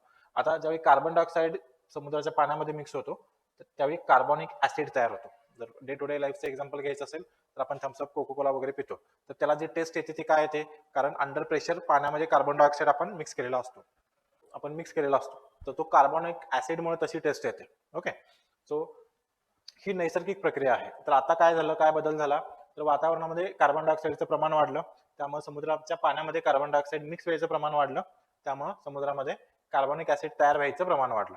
आता याच्याने काय होणार आहे, समुद्राच्या पाण्याचं पीएच जनरली 8.1च्या आसपास होता. आता ऍसिडचं निर्मिती वाढली समुद्राच्या पाण्यामध्ये, तर पीएच कमी कमी होत जाणार आहे, तो आता 7.9 पर्यंत आलाय. तर याच्यामुळे काय होणार आहे लक्षात घ्या, आपली जी समुद्रातली जीवसृष्टी तयार झाली किंवा ओव्हरऑल कुठली जीवसृष्टी, आपल्या इव्हन ब्लडचा पीएच जरी बघितला तर तो अल्कलाइन आहे, मोर दॅन 7 आहे. ओके, स्लाइटली अल्कलाइन म्हणतो आपण. आपण ज्यावेळी आपली लाईफस्टाईल बदलते, आपण जंक फूड खातो, झोप व्यवस्थित घेत नाही, त्यावेळी आपल्या शरीरामध्ये पित्त वाढतं, ऍसिडिटी वाढते. ओके, म्हणजे ब्लडचा पीएच जो आहे तो कमी होतो, जे चांगलं नाही. सो सेम मरीन ऑर्गॅनिझम्स मध्ये कुठल्याही समुद्रामध्ये जी काही जीवसृष्टी डेव्हलप झालेली आहे ती अल्कलाइन एन्व्हायरमेंट मध्ये तयार झालेली आहे. आता समुद्राचा जर पीएच पाण्याचा कमी होत असेल, ऍसिडिक वातावरण होत असेल, तर ही पूर्ण जीवसृष्टी धोक्यात आलेली आहे. ओके, सो समुद्राच्या पाण्यामध्ये बघा जे काही शंख, शिंपले वगैरे असतात, तर त्याचं बेसिक फाउंडेशन काय आहे, हे सगळं कॅल्शियम कार्बोनेट आहे. तर कॅल्शियम कार्बोनेट वरती कार्बोनिक ऍसिडची प्रक्रिया झाली तर याची निर्मिती थांबेल. ओके, सो अशा पद्धतीनं ही सगळी जी जीवसृष्टी आहे ती धोक्यात आलेली आहे.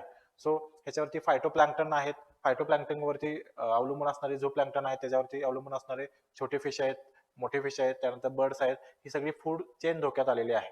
आता ह्याला ऍसिडिफिकेशन का म्हटलेलं आहे? अजूनही 7.9 म्हणजे अल्कलाइनच पीएच आहे, पण 8.9 कडून 7.9 आलेला आहे, म्हणजे याची डायरेक्शन काय आहे?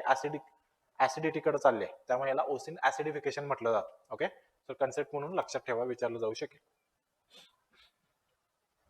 सो स्क्रिप्ट आहे, नंतर तुम्ही व्हिडिओ थांबवून हे थोडं वाचून घ्या, म्हणजे मी आता जे एक्सप्लेन केलं ते तुम्हाला लक्षात येईल. ओके, आता एखादं पाणी पोल्युटेड आहे किंवा नाही हे आपण कशा पद्धतीने मोजू शकतो? तर त्याला काही क्रायटेरिया आहेत. पहिलं आहे, एखाद्या पाण्यामध्ये डिझॉल्व्ड ऑक्सिजनचं प्रमाण किती आहे, याच्यावरून पाणी इम्प्युअर आहे का प्युअर आहे हे आपण ठरवू शकतो. तर जनरली जे पाणी शुद्ध असतं त्या पाण्यामध्ये ऑक्सिजनचं प्रमाण जास्त असतं. हे आपण कशावरून ठरवू शकतो? बघा, एखाद्या पाण्यामध्ये समजा आपण काही काडी कचरा टाकला. आता जो काडी कचरा आहे ते ऑर्गॅनिक आहे, बायोडिग्रेडेबल आहे, ते डिकम्पोजिशन होऊ शकतं. ज्यावेळी असा सेंद्रिय पदार्थ पाण्यामध्ये येतो त्याचं डिकम्पोजिशन करण्यासाठी जे काही मायक्रो ऑर्गॅनिझम्स आहेत त्यांची संख्या वाढते. आता हे जे मायक्रो ऑर्गॅनिझम्स आहेत त्यांना वाढण्यासाठी, त्यांना रेस्पिरेशनसाठी ऑक्सिजन लागेल, जो ऑक्सिजन जे पाण्यामध्ये मिक्स झालेला असतो ते शोषून घेतात. ओके, सो बाय डिफॉल्ट जर पाण्यामध्ये अशा पोल्युटनचं प्रमाण जास्त असेल तर साहजिकच मायक्रो ऑर्गॅनिझमचं पण प्रमाण जास्त असतं. मायक्रो ऑर्गॅनिझमचं प्रमाण जास्त असेल तर ऑक्सिजनची लेवल कमी असते, म्हणजेच ऑक्सिजनचं प्रमाण ज्या पाण्यामध्ये कमी ते पाणी अशुद्ध आहे, आपण इनडायरेक्टली असं म्हणू शकतो. मग क्रायटेरिया काय वापरलाय? जर पर लिटर डिझॉल्व्ड ऑक्सिजनचं प्रमाण 8 मिलीग्रॅम पेक्षा कमी असेल तर त्याला आपण कॉन्टॅमिनेटेड वॉटर म्हणतो, आणि हेच प्रमाण जर लेस दॅन 4 मिलीग्रॅम असेल पर लिटर तर त्याला आपण हायली पोल्युटेड वॉटर म्हणतो. ह्या दोन फिगर एक्झामच्या दृष्टीने महत्वाच्या. ओके, सो डिझॉल्व्ड ऑक्सिजन कशावरती डिपेंडंट असतो? पहिली गोष्ट सरफेस टर्ब्युलन्स. पाणी जर खेळतं असेल, बघा तुम्ही कधी एखादा डबका असेल तर तिथं पाण्याचा घाण वास येतो, पण खेळतं पाणी असेल, वाहतं पाणी असेल तर वास येत नाही. याला कारण काय? वाहत्या पाण्यामध्ये कंटिन्युअस हवेतला ऑक्सिजन मिक्स होत असतो. लक्षात येत आहे? सो टर्ब्युलन्स किती आहे, सरफेस स्टॅटिक आहे का वाहता आहे, याच्यावरती डिझॉल्व्ड ऑक्सिजनचं प्रमाण ठरेल. त्या पाण्यामध्ये रिझर्व्हायरमध्ये फोटोसिंथेसिस करणारी वनस्पती किती आहेत किंवा ऑक्सिजन कन्झम्पशन करणारे ॲनिमल्स किती आहेत, तर यांच्यावरती सुद्धा डिझॉल्व्ड ऑक्सिजन ठरेल. डिझॉल्व्ड ऑक्सिजन समजा प्लांट्स जास्त आहेत, ॲक्वेटिक प्लांटचं प्रमाण जास्त आहे तर ऑक्सिजन कमी असणार आहे. पुढे ऑर्गॅनिक मॅटर. जर ऑर्गॅनिक मॅटर सेंद्रिय पदार्थांचं प्रमाण जास्त असेल, आता हे लॉजिक तुम्हाला सांगितलं, तर साहजिकच डिझॉल्व्ड ऑक्सिजनचं प्रमाण कमी होणार आहे. ओके, सो हा पॉईंट एक्झामच्या दृष्टीनं खूप महत्वाचा आहे. आता ह्या फिलॉसॉफीवरती बघा, पाणी शुद्ध करायची प्रक्रिया म्हणजे सगळ्यात बेसिक प्रक्रिया काय असते? तर असे एअर डिफ्युजर ठेवलेले असतात, ते पाण्यामध्ये एअर बबल सोडत असतात, बुडबुड्या सोडत असतात. ह्याच्यामुळे काय होतं? त्या पाण्यामध्ये ऑक्सिजन मिक्स व्हायला लागतो. किंवा जुन्या काळामध्ये तुम्ही जर कुठल्याही म्युनिसिपल कॉर्पोरेशनचं जल शुद्धीकरण केंद्र बघत असाल तर असे स्टेप्स असायचे बघा. ओके, असं इथून पाणी चेंबर मधून असं बाहेर यायचं आणि असं टप्प्याटप्प्याने बाहेर यायचे. हे काय लॉजिक होतं? हे पाणी जितकं फेसाळ होईल तितकं त्यामध्ये ऑक्सिजन मिक्स होईल आणि नॅचरली शुद्ध होईल. ओके, तर सेम फिलॉसॉफी अशी वापरली जाते, फक्त हे तुम्हाला लक्षात राहावं म्हणून मी हे टाकलेलं आहे. ओके, सो याच्यामध्ये दोन कॉन्सेप्ट आहेत, बायोलॉजिकल ऑक्सिजन डिमांड आणि केमिकल ऑक्सिजन डिमांड. एखाद्या वॉटर बॉडीची बीओडी किती आहे, त्याची ऑक्सिजन डिमांड किती आहे. जर बीओडी जास्त असेल याचा अर्थ जास्त पोल्युशन आहे. लक्षात येत आहे? सो ह्याच्यामध्ये बायोकेमिकल ऑक्सिजन डिमांडचा अर्थ काय? की त्या वॉटर बॉडीज मध्ये जे काय ऑर्गॅनिक वेस्ट आहे, सेंद्रिय पदार्थ आहे, तर त्याचं डिकम्पोजिशन करण्यासाठी किती ऑक्सिजन लागेल, किती ऑक्सिजनची डिमांड आहे, त्याला आपण बायोकेमिकल ऑक्सिजन डिमांड म्हणतो. जेवढं बीओडी जास्त तेवढं वॉटर जे आहे ते जास्त पोल्युशन असणार आहे. बरोबर? तर आता ह्याच्यामध्ये ऑर्गॅनिक वेस्ट कन्सिडर केलेला आहे फक्त. आता पाण्यामध्ये काय सगळंच सेंद्रिय पदार्थच पोल्युटंट म्हणून नसतात, काही इनऑर्गॅनिक पोल्युटंट पण असतात, वेस्ट असतं ज्याचं बायोडिग्रेडेशन होणार नसतं. तर ते मेजर करण्यासाठी आपण नवीन टर्म आणली, केमिकल ऑक्सिजन डिमांड. ह्याच्यामध्ये ऑलरेडी बीओडी इन्क्लुडेड आहे, म्हणजे याच्यामध्ये टोटल पोल्युशन लोड मोजला जातो. आता टोटल मध्ये काय काय आलं? जे बायोडिग्रेडेबल आहे म्हणजे ऑर्गॅनिक आहे, आणि जे नॉन बायोडिग्रेडेबल आहे, हे दोन्ही पोल्युटंट मिळून जे काय क्वांटम होईल त्याचं ऑक्सिडेशन करायला किती ऑक्सिजन लागेल. आता जे बायोडिग्रेडेबल आहे त्यासाठी काय ऑक्सिजन लागत नाही, लक्षात येते, कारण त्याचं काय डिग्रेडेशन होतच नाही. पण हे आपण काही केमिकल फॉर्म्युलेज आहेत ते आपण बायोडिग्रेडेबल आहे असं कन्सिडर करून त्याला किती ऑक्सिजन लागेल असं ते कन्व्हर्जन फॉर्म्युला वापरला जातो. एवढ्या डीपमध्ये आपल्याला एक्झामला नाही, फक्त एवढंच लक्षात ठेवा, बायोकेमिकल ऑक्सिजन डिमांड म्हणजे फक्त ऑर्गॅनिक वेस्ट कन्सिडर केला जातो आणि केमिकल ऑक्सिजन डिमांडमध्ये ऑर्गॅनिक वेस्ट म्हणजेच बायोडिग्रेडेबल प्लस इनऑर्गॅनिक म्हणजेच नॉन बायोडिग्रेडेबल दोन्ही एकत्रित टोटल पोल्युशन लोड कन्सिडर केला जातो. एवढा हा डिफरन्स तुम्हाला माहित असणं अपेक्षित आहे. ओके. सो वॉटर पोल्युशनचे इफेक्ट्स काय आहेत? ॲक्वॅटिक इकोसिस्टमवरती परिणाम होणार आहे. डिझॉल्व्ड ऑक्सिजन कमी झालं जर जे सेन्सिटिव्ह ऑर्गॅनिझम्स आहेत, मरीन ॲनिमल्स असतील किंवा प्लांट्स असतील, तर त्यांची डेथ होणार आहे. जे काही इनऑर्गॅनिक पोल्युटंट आहेत, बायोसाइड्स आहेत, बायोफिनॉल्स आहेत, हेवी मेटल्स आहेत, ते डायरेक्टली ॲक्वॅटिक ऑर्गॅनिझमना अफेक्ट करणार आहेत. त्यानंतर हॉट वॉटर आपण बघितलं की थर्मल पोल्युशनमुळे डिझॉल्व्ड ऑक्सिजनचं प्रमाण कमी होतं आणि टेम्परेचर वाढल्यामुळे जे काही heat sensitive micro organisms plant किंवा ॲनिमल्स असतील त्यांची डेथ होणार आहे.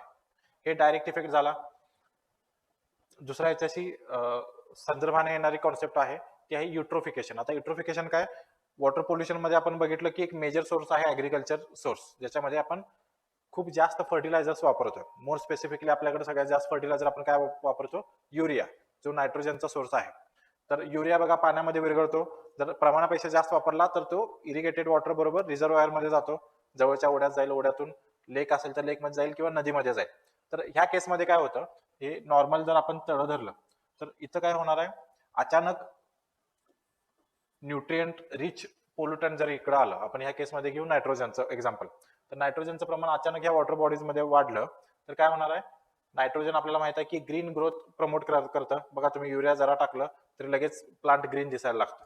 सो जे काय पाण्यामध्ये जे अल्गल ब्लूम आहे किंवा शेवाळ जे आहे त्यांची प्रचंड प्रमाणात वाढ होते नायट्रोजनचं प्रमाण वाढल्यामुळे, आणि काही दिवसामध्ये अशा पद्धतीने ते पूर्ण कव्हर करून टाकतं पाण्याला. ओके. आता कव्हर केल्यामुळे काय होणार आहे बघा, इथं खूप थिक लेअर जर झाला तर अगेन जसं ऑइल स्पिल मध्ये झालं होतं, एअरचा जो कॉन्टॅक्ट आहे तो या पाण्याशी राहणार नाही, त्यामुळे नवीन ऑक्सिजन जो आहे तो पाण्यामध्ये मिक्स होणार नाही. असलेला जो ऑक्सिजन आहे याच्यामध्ये जे काही प्लांट्स असतील ते वापरतील, मायक्रो ऑर्गॅनिझम डिकम्पोजिशन साठी वापरतील आणि अॅनिमल्स रेस्पिरेशन साठी वापरतील. सो असलेला ऑक्सिजन कधी ना कधी संपून जाईल.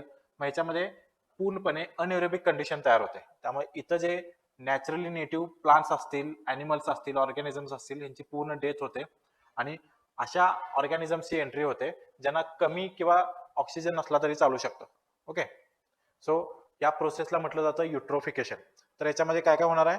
बायोडायव्हर्सिटी डिक्रीज होणार आहे. नवीन स्पेसिस जे अनएरोबिक एन्व्हायरमेंटमध्ये कमी लो ऑक्सिजनला जे सर्वाइव्ह होऊ शकतात त्यांची ग्रोथ होणार आहे आणि असं पाणी जे आहे ते टॉक्झिक होणार आहे. ओके. म्हणजे टिपिकल तुम्ही गावाकडे तळ बघत असाल, कोणी लक्ष देत नाही, कचरा नुसता टाकतात, त्यात पूर्णपणे शेवाळ पसरलेला आहे, तर ते युट्रोफिकेशनचं उदाहरण आहे. पण त्याचा प्राईम सोर्स हा आहे की ऍग्रिकल्चरमध्ये जे एक्सेस फर्टिलायझरचा यूज होतो त्यात पण नायट्रोजिनस फर्टिलायझर युरियासारखे, ज्याच्यामुळं हे नायट्रोजिनस फर्टिलायझर पाण्याबरोबर येऊन जलाशयामध्ये साचतात आणि तिथं न्यूट्रिएंटचं प्रमाण वाढतं. ओके. तर याच्यामुळे हे युट्रोफिकेशन होतं. हे सुद्धा एक्झामच्या दृष्टीनं खूप जास्त महत्वाचं आहे. आता वॉटर पोल्युशन मध्ये एक कॉन्सेप्ट येते बायो अक्युम्युलेशन. आपली ह्युमन बॉडी असेल किंवा अॅनिमल असतील, बर्ड्स असतील, तर यांची काही कॅपॅसिटी आहे आपल्या बॉडीमध्ये जे टॉक्सिक सबस्टन्सेस जातात ते कशा पद्धतीने बाहेर फेकायचे. जसं घामा वाटे बाहेर फेकतो आपण, किंवा युरिन वाटे फेकतो, किंवा स्टूल वाटे फेकतो आपण, बरोबर. तर हे मोड्स झाले, ह्याच्यातून आपण नको असलेले पदार्थ बाहेर टाकतो. तर आपल्या बॉडीमध्ये जे काही वॉटर सोल्युबल टॉक्सिक मटेरियल आहे ते बाहेर फेकायची मेकॅनिझम आहे. जसं किडनी ब्लड प्युरिफाय करते, त्यातून वॉटर सोल्युबल इम्प्युरिटीज जे आहेत, टॉक्सिक सबस्टन्सेस आहेत, ते किडनी फिल्टर करते, बरोबर. पण आपली बॉडी किंवा कुठलीही अॅनिमलची body fat soluble toxic substances filter करू शकत नाही. मग हे फॅट सोल्युबल जे टॉक्सिक सबस्टन्सेस आहेत आपल्या फॅटमध्ये ते साचत राहतात, लक्षात येतंय, आणि त्यांना बाहेर काढायची मेकॅनिझम बॉडीमध्ये नाही. सिंपल उदाहरण सांगतो, तुम्हाला लक्षात येईल. आपण बऱ्याच वेळा बघा बी कॉम्प्लेक्स गोळ्या घेतो, व्हिटॅमिन बी आणि व्हिटॅमिन सी. आता व्हिटॅमिन बी आणि सी काय आहेत? हे वॉटर सोल्युबल व्हिटॅमिन्स आहेत. म्हणजे आपण दिवसाला एकच्या ऐवजी 2 गोळ्या जरी खाल्ल्या बी कॉम्प्लेक्सच्या तरी आपल्या बॉडीला काही अपाय होत नाही. कारण का? कारण जे काय आपली बॉडीची रिक्वायरमेंट आहे व्हिटॅमिन बी आणि सी ची ती वापरली जाईल आणि जे एक्सेस आहे ते किडनी फिल्टर करून युरिन वाटे बाहेर फेकून देईल, लक्षात येईल. त्यामुळे बघा आपण बी कॉम्प्लेक्सच्या गोळ्या खाल्ल्या की युरिन जे आहे ते येलोइश कलरचे होते, लक्षात आहे, कधी ऑब्झर्व केला असेल तर. सो या केसमध्ये समजा आपण व्हिटॅमिन ए डी ई के जे फॅट सोल्युबल आहेत तर ते बघा आपण जनरली डॉक्टरांच्या प्रिस्क्रिप्शन शिवाय खात नाही आणि खाऊ नये. कारण व्हिटॅमिन ए असेल, डी असेल, यांचं जर बॉडीमध्ये एक्सेस झाला, आपण नुसता गोळ्या घेत राहिलो तर बॉडीमध्ये मेकॅनिझम नाही, ते आपल्या गरजेपुरतं वापरेल आणि जे एक्सेस आहे ते आपल्या फॅटमध्ये साचून ठेवल. मग कुठलीही गोष्ट, जी चांगली गोष्ट जरी असेल, प्रमाणापेक्षा जर बॉडीमध्ये जास्त असेल तर शेवटी त्याचं निगेटिव्ह इम्पॅक्ट होणार आहे. सो तशा पद्धतीनं हे जे टॉक्सिक केमिकल्स आहेत, जे फॅट सोल्युबल आहेत, ते बॉडीमध्ये साचत जातात आणि एका लेवल नंतर त्यांचं प्रमाण खूप जास्त वाढलं तर कॅन्सर सारखे डिसिजेस आपल्याला होतात. त्याला आपण म्हणतो बायो अक्युम्युलेशन. ओके. आता याच्या पुढची स्टेप झाली बायो अक्युम्युलेशन. आपण इंडिव्हिज्युअल ऑर्गॅनिझमच्या लेवलला बघतोय. समजा एखाद्या व्यक्तीला मासे खूप आवडतात. ओके. तो दररोज मासेच खातो आणि तो अशा सोर्सेस मधून खातोय, अशा जलाशयातून, अशा तलावातून खातोय जे हेवीली पोल्युटेड आहेत आणि त्या पोल्युशनमुळे तिथल्या माशांच्या बॉडीमध्ये काही ठराविक टॉक्सिक, जे फॅट सोल्युबल टॉक्सिक मटेरियल आहेत त्यांच्या बॉडीमध्ये आहेत. तर तो मासा जर दररोज खात असेल एखाद्या व्यक्ती, तर त्याच्या बॉडीमध्ये सुद्धा ते येणार आहेत आणि काही दिवसांनंतर प्रमाण खूप वाढलं की त्याला हेल्थ प्रॉब्लेम सुरू होणार आहेत. ओके. हे बायो अक्युम्युलेशन झालं एका इंडिव्हिज्युअल ऑर्गॅनिझम पुरतं. लक्षात आलं. पण ज्यावेळी हे आपण फूड चेन मध्ये बघतो त्यावेळी बघा, एखाद्या वॉटर बॉडीज मध्ये समजा मर्क्युरीचं एकदम म्हणजे एकदम कमी कॉन्सन्ट्रेशन आहे, 0.00003 ppm. ओके. सो याच्यावरती जगणारे फायटोप्लॅन्क्टन्स आहेत जे फोटोसिंथेसिस करतील, वॉटर वापरतील. फायटोप्लॅन्क्टनच्या बायोमासमध्ये काही प्रमाणामध्ये हे जे इम्प्युरिटी आहे, मर्क्युरी जे आहे ते येईल. आता असे फायटोप्लॅन्क्टन्स हे झूप्लॅन्क्टन्स खातील. ओके. सो यांच्या बॉडीमध्ये पाण्यापेक्षा जास्त कॉन्सन्ट्रेशन वाढेल कारण हे बॉडीमध्ये साचत जाणार आहे. आता जे 0.04 ppm चं झूप्लॅन्क्टन एखादा स्मॉल फिश दररोज खात असेल तर त्याच्या बॉडीमध्ये तेवढ्या प्रमाणामध्ये साचत जाईल. त्यावेळी हेच प्रमाण 0.04 ppm वरून 0.5 ppm वरती होईल. आता असे स्मॉल फिशेस ज्याच्या बॉडीमध्ये 0.5 ppm कॉन्सन्ट्रेशन मर्क्युरीचं आहे, दररोज एखादा लार्ज फिश खात असेल तर त्याच्या बॉडीमध्ये याच्यापेक्षा जास्त अक्युमुलेट होणार आहे 2 ppm पर्यंत. आणि असं 2 ppm असणारं कॉन्टॅमिनेटेड फिशची शिकार ज्यावेळी एखादा बर्ड करतो त्यावेळी त्याच्या बॉडीमध्ये ओव्हर द लाईफ सायकल, त्याच्या पूर्ण लाईफ सायकलमध्ये जास्त कॉन्सन्ट्रेशनची मर्क्युरी साचणार आहे. ओके. सो सुरुवात कुठून झालं होतं बघा, 0.0003 ppm पासून ते आलं 25 ppm पर्यंत. ओके. सॉरी. सो प्रत्येक स्टेजला हे बायो अक्युमुलेट होत गेलेलं आहे आणि त्यामुळे हे मॅग्निफाईड झालेलं आहे एकदम मायन्यूट कॉन्सन्ट्रेशन पासून ह्यूज कॉन्सन्ट्रेशन पर्यंत. तर ह्या फूड चेन मध्ये हे जे काही वाढत गेलेलं आहे कॉन्सन्ट्रेशन, त्याला आपण बायो मॅग्निफिकेशन म्हणतो. लक्षात आलं. सो बायो अक्युमुलेशन हे इंडिव्हिज्युअल लेवलला असेल आणि बायो मॅग्निफिकेशन हे फूड चेन मध्ये असेल. त्यामुळे एक्झामला विचारताना जिथं फूड चेन हा वर्ड येईल त्यावेळी आपण उत्तर बायो मॅग्निफिकेशन देणार आहोत. ओके. पुढचा आहे आणखीन काय काय वॉटर पोल्युशनचे इफेक्ट्स असतात. पहिलं म्हणजे ह्युमन हेल्थला आहे, वॉटर बॉर्न डिसिजेस होतात. आपण खराब पाणी पिलं किंवा वापरात आणलं तर बघा कॉलरा, जॉन्डिस, टायफॉइड, अमिबिओसिस हे रोग होतात. त्यानंतर मर्क्युरी कंपाऊंड, जर पाण्यामध्ये मर्क्युरीचं प्रमाण जास्त असेल तर काही सिम्पटम्स दिसतात. हे आपल्या दृष्टीने महत्वाचं आहे म्हणून हे थोडं काळजीपूर्वक बघा. लिम्बचं असेल, लिफ्टचं असेल तर नमनेस येतो, मुवमेंट होत नाही, डिफनेस येतो, आपली व्हिजन जे आहे ते ब्लर होतं आणि मेंटल डिअरेंजमेंट होते. ओके. यालाच ज्यावेळी सिव्हिअर फॉर्म मध्ये जातं त्यावेळी आपण क्रिपलिंग डिफॉर्मिटीज म्हणतो. म्हणजे कंटिन्युअस ह्युमन बॉडी जे आहे, जसं आपण म्हाताऱ्या लोकांचं बघा हात शेक होत असतात, तशी अख्खी बॉडी शेक होत असते, त्याला क्रिपलिंग डिफॉर्मिटीज म्हणतात. त्यालाच मिनामाटा डिसीज म्हणतात. आता मिनामाटा हे एक लोकेशन आहे जपानमध्ये, जिथल्या लोकांनी समुद्रकिनारी असणारं लोकेशन आहे. तर तिथले लोक, तिथले फिश हे मेन फूड होतं आणि तिथे एक इंडस्ट्री होती, ती नेहमी दरवर्षी मर्क्युरी जे आहे तसंच रॉ फॉर्म मध्ये समुद्रात सोडून द्यायचे आणि ते मर्क्युरी त्या तिथल्या माशांच्या बॉडीमध्ये होती आणि हेच मासे ही जी लोक आहेत आजूबाजूची ती खात होते. तर काही 20-30 वर्षाच्या कालावधीमध्ये त्यांच्या बॉडीमध्ये मर्क्युरी साचत गेलं आणि ते हे सिम्पटम्स दाखवायला लागलं. त्यामुळे तिथल्या लोकेशनच्या प्रित्यर्थ त्याला मिनामाटा डिसीज दिलेला आहे. खूप वेळा विचारलेला आहे, मिनामाटा डिसीज म्हटलं की मर्क्युरी पॉयझनिंग, एवढं लक्षात ठेवायचं. ओके. त्यानंतर जर कॅडमियमचं पॉयझनिंग असेल तर इटाई हा डिसीज होतो. त्यानंतर लीडचं पॉयझनिंग असेल तर बघा ॲनिमिया होतो, डोकेदुखे आहे, headache, loss of muscle power. त्यानंतर जे गम आहेत, हिरड्या ज्या आहेत त्या ब्ल्युइश होतात आणि नर्वस सिस्टीमवरती काम करतं. मी ऑलरेडी तुम्हाला सांगितलेलं आहे की लीड सेंट्रल नर्वस सिस्टीमवरती अफेक्ट करतं. ओके. सो इथं रिपीट झालं ते. पुढे जाऊ. नायट्रेटचं जर पिण्याच्या पाण्यामधून तुमच्या बॉडीमध्ये नायट्रेट जर जास्त गेला तर मेथ हिमोग्लोबिन हा जो आहे तर हा प्रोडक्ट तयार होतो. म्हणजे बॉडीमध्ये जे हिमोग्लोबिन आहे त्याच्याशी हे नायट्रेट्स अभिक्रिया करतं आणि मेथ हिमोग्लोबिन तयार होतं, ज्याच्यामुळे ऑक्सिजन ट्रान्सपोर्ट कॅपॅसिटी कमी होतं. त्यालाच आपण ब्लू बेबी सिंड्रोम म्हणतो किंवा मेथ हिमोग्लोबिनिया. ओके. असं एक टर्म आहे, दोन्ही लक्षात ठेवा, ब्लू बेबी सिंड्रोम आणि हे. तर हे एक्सेस नायट्रेट ड्रिंकिंग वॉटर मध्ये असण्याशी संदर्भात आहे. ओके. पुढे आहे आपल्या ड्रिंकिंग वॉटर मध्ये जर एक्सेस फ्लोराईड असेल तर काय होतं, आपली टीथ डिफॉर्मिटी होणार आहे, बोन जे आहे ते हार्ड होणार आहेत, त्यानंतर त्यामध्ये स्टिफनेस येणार आहे आणि एजिंग होणार आहे. म्हातारं व्हायचं जे लक्षण आहे ते जास्त होणार आहे, लवकर प्रोग्रेस करणार आहोत आपण म्हातारपणाकडे. ओके, अकाली वृद्धत्व आपण म्हणतो. तर जनरली आपली बॉडी जी आहे ती 1.5 ppm पर्यंत फ्लोराईड ड्रिंकिंग वॉटरमध्ये टॉलरेट करू शकते. त्याच्यापेक्षा जास्त असेल तर हे प्रॉब्लेम्स होतात. आपल्या बघा टूथपेस्टमध्ये सुद्धा फ्लोराईड मिक्स केलेलं असतं, कारण स्लाईट प्रमाण जर असेल तर बोनचं आपलं जे दातांचं एनॅमेल जे आहे, कवच जे आहे ते स्ट्रॉंग करायचं काम करतं. पण एक्सेस असेल तर हे प्रॉब्लेम्स होऊ शकतात. ओके, पुढचं आहे आर्सेनिक पॉयझनिंग. आता आर्सेनिक पॉयझनिंग कुठं होतं? अशा ठिकाणी जिथं ग्राउंड वॉटर खूप जास्त प्रमाणात एक्सप्लॉइट केलेलं आहे. तर या केसमध्ये आपल्याकडं गंगा नदीच्या खोऱ्यात डेल्टा जो आहे, ब्रह्मपुत्रा आणि गंगा जिथं बांगलादेशमध्ये मिळते, किंवा आपल्या इंडियाच्या बाबतीमध्ये मोर स्पेसिफिक बोलायचं असेल तर कोलकाताचा जो वेस्ट बेंगॉलचा एरिया आहे किंवा बिहारचा एरिया आहे, तर जिथं ग्राउंड वॉटरचं एक्सप्लॉयटेशन खूप जास्त आहे, अशा ठिकाणी आर्सेनिक त्या ग्राउंड वॉटरमध्ये मिक्स झालेलं आहे. तर त्यामुळे काय होतं? ब्लॅक फूट डिसीज होतो. तर हे एक्झामच्या दृष्टीनं महत्वाचं आहे. ओके, सो कंट्रोल कशा पद्धतीने करायचं? रायपॅरियन बफर तुम्ही इमेजमध्ये बघू शकता. जिथं वॉटर स्ट्रीम्स आहेत त्याच्या दोन्ही बाजूला काही स्ट्रिप्स लावले, आपण व्हेजिटेशन लावलं, तर त्या ॲग्रिकल्चर सोर्समधून येणार जे पोल्युटंट आहेत ते डायरेक्टली वॉटर बॉडीजमध्ये मिक्स न होता या झाडांच्या लेअरमधून ते पास होत फिल्टर होत येणार आहे. त्यामुळे पोल्युटंट जे आहेत त्या स्ट्रीपवरती, ह्या रायपेरियन बफरवरती ब्लॉक केले जातात, फिल्टर केले जातात आणि फक्त पाणी हे स्ट्रीममध्ये येतं. तर हा एक उपाय झाला. दुसरं, जसं एअर पोल्युशन ऍक्ट होता 81चा, तर त्याच्या आधी सगळ्यात आधी 74ला वॉटर पोल्युशन ऍक्ट पास केलेला आहे. ओके, याला लॉजिक आहे बरंचसं. 1972 मध्ये इंदिरा गांधींनी स्टॉकहोम कॉन्फरन्स अटेंड केली होती. त्यानंतर त्यांनी बरेचसे एन्व्हायरमेंटल प्रोटेक्शन रिलेटेड डिसिजन्स घेतलेले आहेत. तर त्यापैकी सगळ्यात पहिला महत्वाचा डिसिजन होता water pollution control act 1974. Okay, पुढं आपण जसं जाऊ तसं तुम्हाला हे मी लॉजिक सांगेन, स्टॉकहोम कॉन्फरन्स वगैरे. त्यानंतर हॉट वॉटर थर्मल पोल्युशनचा इश्यू आहे, तो वॉटर कूल करून सिम्पली सोडलं पाहिजे.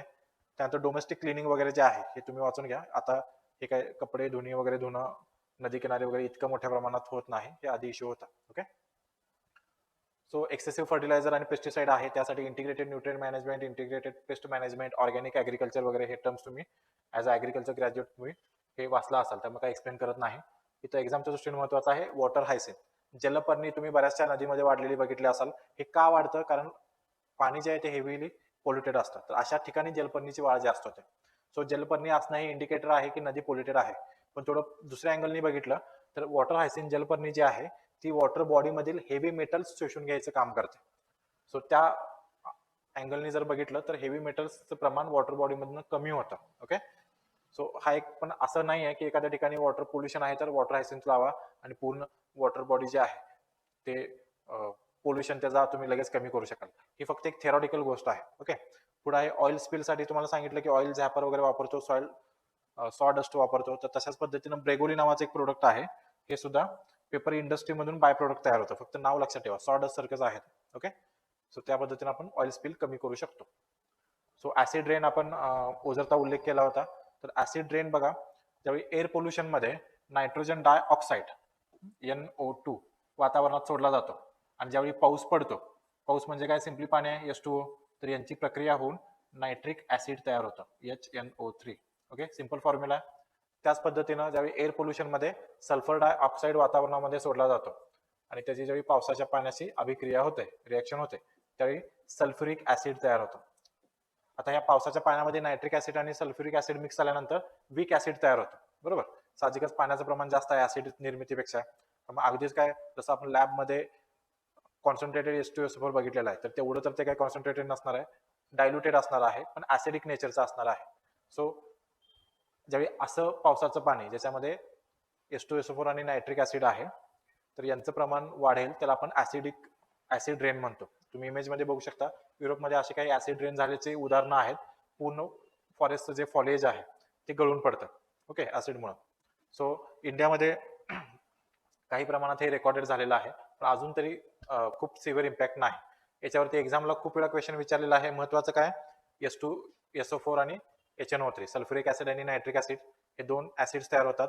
कुठले गॅसेस आहेत, तर नायट्रोजन ऑक्साईड किंवा नायट्रोजन डायऑक्साईड असं म्हणू शकता, आणि सल्फर डायऑक्साईड.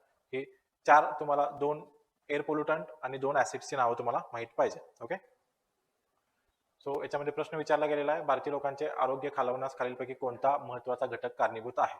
तर आपल्याला बऱ्याच वेळा वाटतं की एअर पोल्युशन याचं उत्तर आहे, पण एअर पोल्युशन पेक्षा वॉटर पोल्युशन आपल्याकडे जास्त सिव्हिअर प्रॉब्लेम आहे. त्याच्यामुळे आपली जे काही पुअर हेल्थ कंडिशन आहे त्याला मोस्टली रिस्पॉन्सिबल आहे तो वॉटर पोल्युशन आहे. कदाचित येत्या काळामध्ये एअर पोल्युशन ज्या पद्धतीने आता वाढत आहे येऊ शकेल, पण सध्या तरी याचा आन्सर वॉटर पोल्युशन आहे. पुढं कोणते विधान योग्य आहे? मर्क्युरीमुळे स्मरणशक्ती नष्ट होते. मी तुम्हाला सांगितलंय मर्क्युरीमुळे मिनामाटा डिसीज होतो आणि ती सुद्धा नर्वस सिस्टीमवरती काम करते. आणि पुढचं आहे शिसे फुफ्फुसावरती परिणाम करतं. तर लीड फुफ्फुसावरती परिणाम करतं असा कुठं उल्लेख नाही.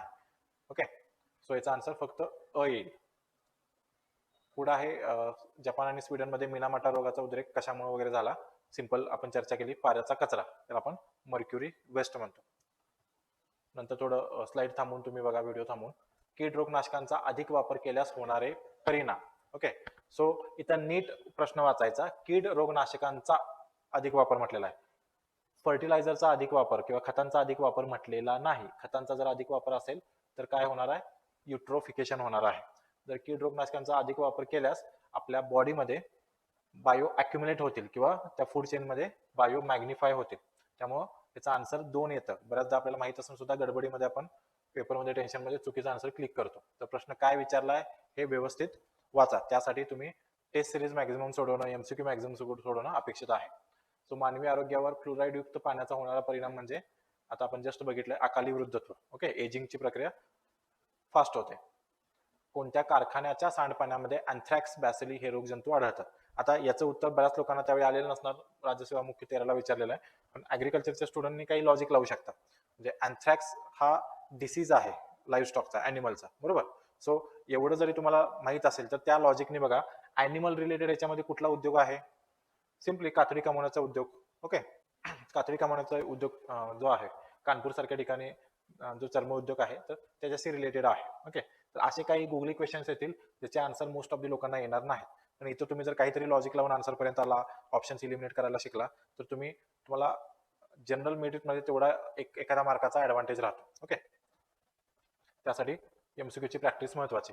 पुढं मानवी संचयनामध्ये पाण्याच्या संचयनामुळे हा आजार होतो. डिस्कस केले आपण, मिनामाटा डिसीज.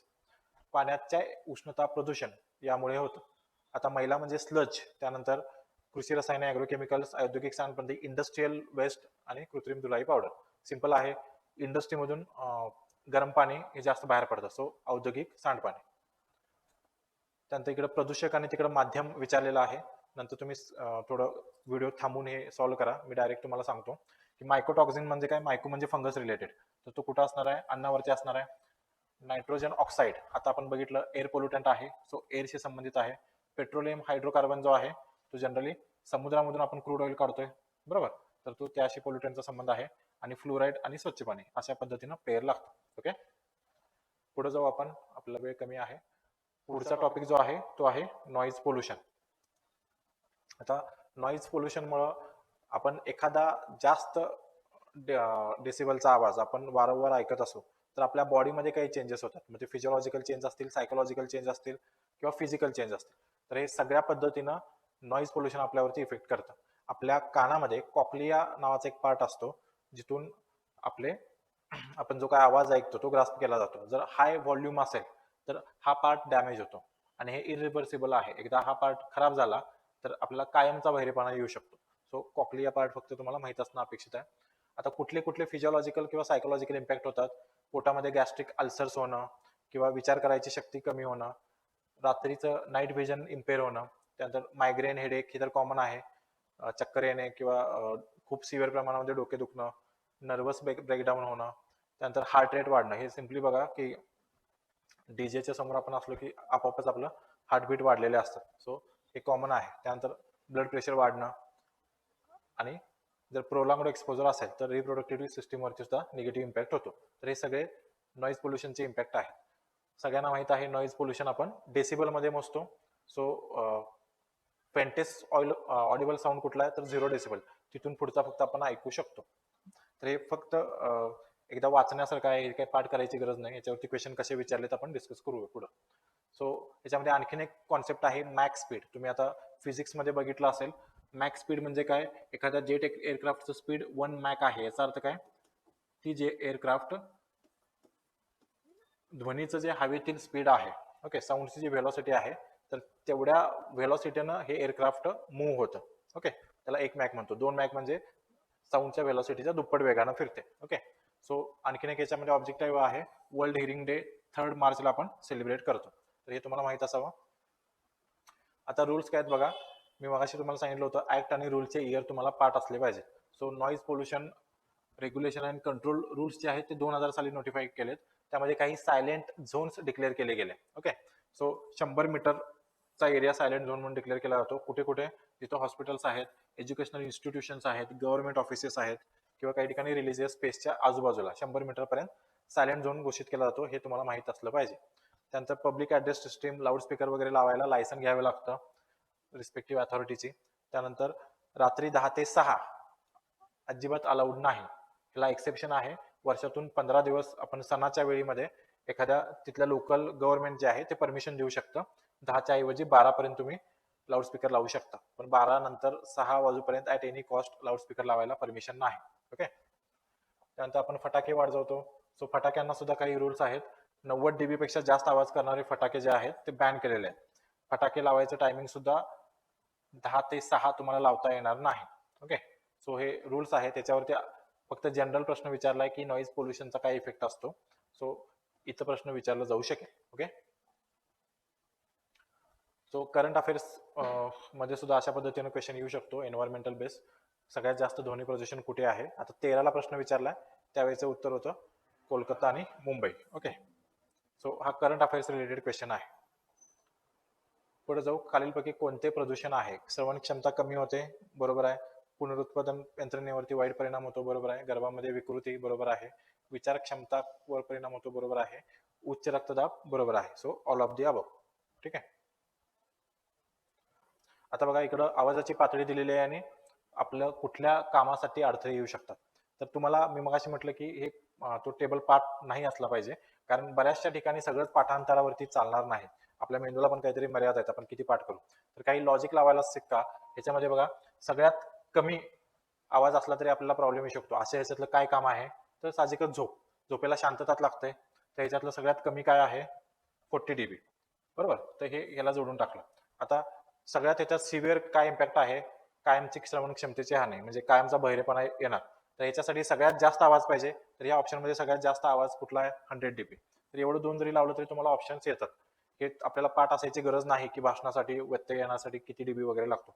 कॉमन सेन्स वापरा, तुम्हाला लक्षात येईल. ओके, पुढं रेडिओ ऍक्टिव्हिटी पोल्युशन आहे. तर नॅचरल वरती काही प्रश्न विचारले जात नाहीत, आपण पुढे जाऊ. मॅन मेड बघा, रेडिओ ऍक्टिव्हिटी पोल्युशन कसं होऊ शकतं. एक तर न्यूक्लिअर पॉवर प्लांट्स आहेत, त्याला काही ऍक्सिडेंट वगैरे झाला. दुसरं, न्यूक्लिअर वेपन आपण वापरलं किंवा टेस्ट केलं. त्यानंतर न्यूक्लिअर मटेरियलचं आपण ट्रान्सपोर्टेशन करतोय, त्या ट्रान्सपोर्टेशनमध्ये लीक झालं. त्यानंतर आपण न्यूक्लिअर पॉवर प्लांटमध्ये एखादं फ्युअल वापरलं, रेडिओ ऍक्टिव्हिटी एलिमेंट, तर ते वापरून झाल्यानंतर जे काही न्यूक्लिअर वेस्ट आहे त्याचं आपण व्यवस्थित डिस्पोजल नाही केलं, तर ते सोर्स आहे. त्यानंतर युरेनियम, जिथं आपण मायनिंग करतो तिथं अनसायंटिफिक पद्धतीनं मायनिंग केलं तर ते युरेनियमचं जे रेडिओ ऍक्टिव्हिटी आहे ती वातावरण पोल्यूट करेल. आणि त्यानंतर रेडिएशन थेरपी, म्हणजे बऱ्याचदा कॅन्सरवरती ट्रीटमेंट देण्यासाठी किंवा आपण एक्सरे वगैरे काढतो, तर ह्या मेडिकल यूजमध्ये जर व्यवस्थित त्याचा वापर नाही केला तर तो एक सोर्स ठरू शकतो. ओके, याच्यामध्ये सांगण्यासारखं खूप आहे, पण आपण वेळेच्या अभावी फक्त फास्ट रिव्हिजन घेतोय. तर आता इफेक्ट काय होतोय बघा. पहिला आहे नॉन आयोनायझिंग रेडिएशन. 2 पद्धतीचे रेडिएशन आहेत, एक आयोनायझिंग आणि दुसरं नॉन आयोनायझिंग. आपल्या मोबाईल मधून जे बाहेर पडतात ते नॉन आयोनायझिंग. आपण कानाला मोबाईल लावून खूप वेळ बोलत राहिलो तर कानाचा एरिया गरम होतो, बरोबर. हे नॉन आयोनायझिंग रेडिएशनचा इम्पॅक्ट आहे. हिटिंग इफेक्ट करतं. आता कान गरम फक्त आपल्याला कानच लागतात, बाकीचा कुठला पार्ट गरम लागतो का, कारण तिथला लोकलाइज इफेक्ट असतो. खूप ह्याची पेनिट्रेशन पॉवर जी आहे ती कमी असते. So these are short wave radiations, low penetration power, आणि ही कुठल्याही प्रकारचं म्युटेशन्स घडवून आणत नाही आपल्या बॉडीमध्ये. ओके, आपण जनरली बघा, हे नॉन आयोनायझिंग जरी असलं, तर त्याचं एक्झाम्पल दिलेलं आहे अल्ट्राव्हायोलेट रेज. ह्याचं एक्सपोजर जर जास्त असेल तर आपले डोळे डॅमेज होऊ शकतात. मग ते कोस्टल सँडमध्ये असेल किंवा जिथं स्नो आहे अशा ठिकाणी हे जास्त आपल्याला जाणवतं. त्यामुळे समुद्रामध्ये ट्रेकिंगला वगैरे जाताना अशा पद्धतीचे गॉगल्स घातले जातात जे अल्ट्राव्हायोलेट रेज ब्लॉक केले जातात. किंवा जे व्हाईट स्किन पीपल आहेत तर त्यांना सन बर्न होतं बघा, अशा पद्धतीने इमेजमध्ये तुम्ही बघितलं असेल. ओके, तर हे सगळे नॉन आयोनायझिंग रेडिएशनचे इम्पॅक्ट आहेत. तर हे इतके हार्मफुल नाहीत जितकं आयोनायझिंग हार्मफुल आहेत. ऍक्च्युली जे रेडिओ ऍक्टिव्हिटी बाहेर पडते, जसं एक्सरेज आहे, कॉस्मिक रेज आहे किंवा रेडिओ ऍक्टिव्हिटी मधून जे रेडिएशन बाहेर पडतं, तर त्याची पेनिट्रेशन पॉवर खूप जास्त असतं आणि ते डायरेक्ट सेल लेवलला डीएनएला जाऊन त्याच्यामध्ये चेंजेस घडवून आणतं, म्हणजेच म्युटेशन घडवून आणतं. ओके, तर हे सगळ्यात जास्त हार्मफुल आहे. ह्याच्यामध्ये दोन पद्धतीचे इफेक्ट्स आहेत. शॉर्ट रेंज इफेक्ट म्हणजे समजा एखाद्या ठिकाणी, आता ही इमेज आहे हिरोशिमामध्ये अणुबॉम्ब फोडल्यानंतर, एक्सप्लोड केल्यानंतर. ओके, तर शॉर्ट रेंजमध्ये बर्निंग होणार आहे. अगदीच आपण जवळ असू, खूप मोठी हीट वेव्ह असेल तर आपण जागेवरती डेट होणार आहे. ओके, हेच लॉंग रेंजमध्ये काय होतं बघा, तुम्ही जिवंत असता पण तुमच्या बॉडीमध्ये म्युटेशन झालेलं असतं. त्यानंतर हे म्युटेशन्स काही कालावधीनंतर गाठी आणि कॅन्सरमध्ये रूपांतरित होतं आणि आपली पूर्ण लाईफ जी आहे ती लाईफ स्पॅन बदलून टाकते किंवा डेव्हलपमेंटल चेंजेस करते. आता ह्याच्यामध्ये सगळ्यात जास्त व्हलनरेबल काय असतं, जिथं सेल डिव्हिजन जास्त होत असतं, जसं एम्ब्रियो आहे, फिटस आहे, आपल्या स्किनची सेल आहे किंवा इंटेस्टायनिंगची लाइनिंग आहे, बोन मॅरो आहे, या सगळ्या ठिकाणी किंवा जिथं डीएनए फॉर्म होतो अशा ठिकाणी. तर इथं हे सगळ्यात जास्त सेन्सिटिव्ह व्हलनरेबल आहे. ओके, तुम्ही बऱ्याचदा पेपरमध्ये किंवा याच्यावरती काही तुम्ही मूवीज वगैरे बघितला असाल. सो आता रेडिओ ऍक्टिव्हिटी कशा पद्धतीने कंट्रोल केलं पाहिजे, एकतर ह्याला एकदा रेडिओ ऍक्टिव्हिटी लीक झाली तर त्याला क्युअर नाही. सो आपण काळजी ही घेतली पाहिजे की रेडिओ ऍक्टिव्हिटी वातावरणात लीक नाही झाली पाहिजे. So prevention is the best control measure. त्यानंतर रेडिओ ऍक्टिव्हिटी एलिमेंट्स वापर जो आहे तो व्यवस्थित केला पाहिजे, कुठेही लिकेज नाही झालं पाहिजे. रेडिओ ऍक्टिव्हिटी वेस्ट जे आहे त्याचं सेफ डिस्पोजल केलं पाहिजे.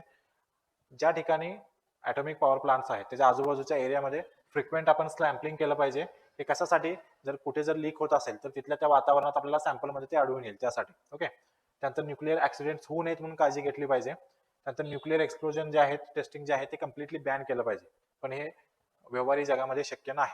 ओके, आणि appropriate steps to be taken to protect occupational hazard. जसं एक्सरे काढणारा माणूस बघा, लॅबमध्ये तुम्ही गेला असाल, तुम्हाला तो एक्सरे साठी उभा करेल आणि तो कुठल्या तरी पडद्याच्या मागं किंवा प्लॅटफॉर्मच्या मागं जाईल आणि तिथून एक्सरेचं बटन दाबेल. हे कशासाठी, आपण जर एक्सरे काढायला गेलो तर आपण कधी सामान्य वर्षातून एखादा एक्सरे काढणार, पण तो दररोज तिथं काम करतोय. सो तो जर दररोज एक्सरेला एक्सपोज होत राहिला तर ते खूप जास्त हानिकारक आहे. तर याला आपण ऑक्युपेशनल हॅझार्ड म्हणतो. तर तशा पद्धतीने ती आपण काळजी घेतली पाहिजे. ओके, सो एवढं रेडिओ ऍक्टिव्हिटी पोल्युशन मध्ये आहे. सो न्यूक्लिअर डिझास्टर्स मी तुम्हाला मध्येच काही वेळापूर्वी सांगितलं, 3 महत्वाचे आहेत. तर त्यातले 3 माइल आयलँड इथं इयर 78 झालेलं आहे, 79 करा. ह्याचं इयर महत्वाचं आणि हे लेटेस्ट असल्यामुळे याची तारीख महत्वाची, 11 मार्च 2011.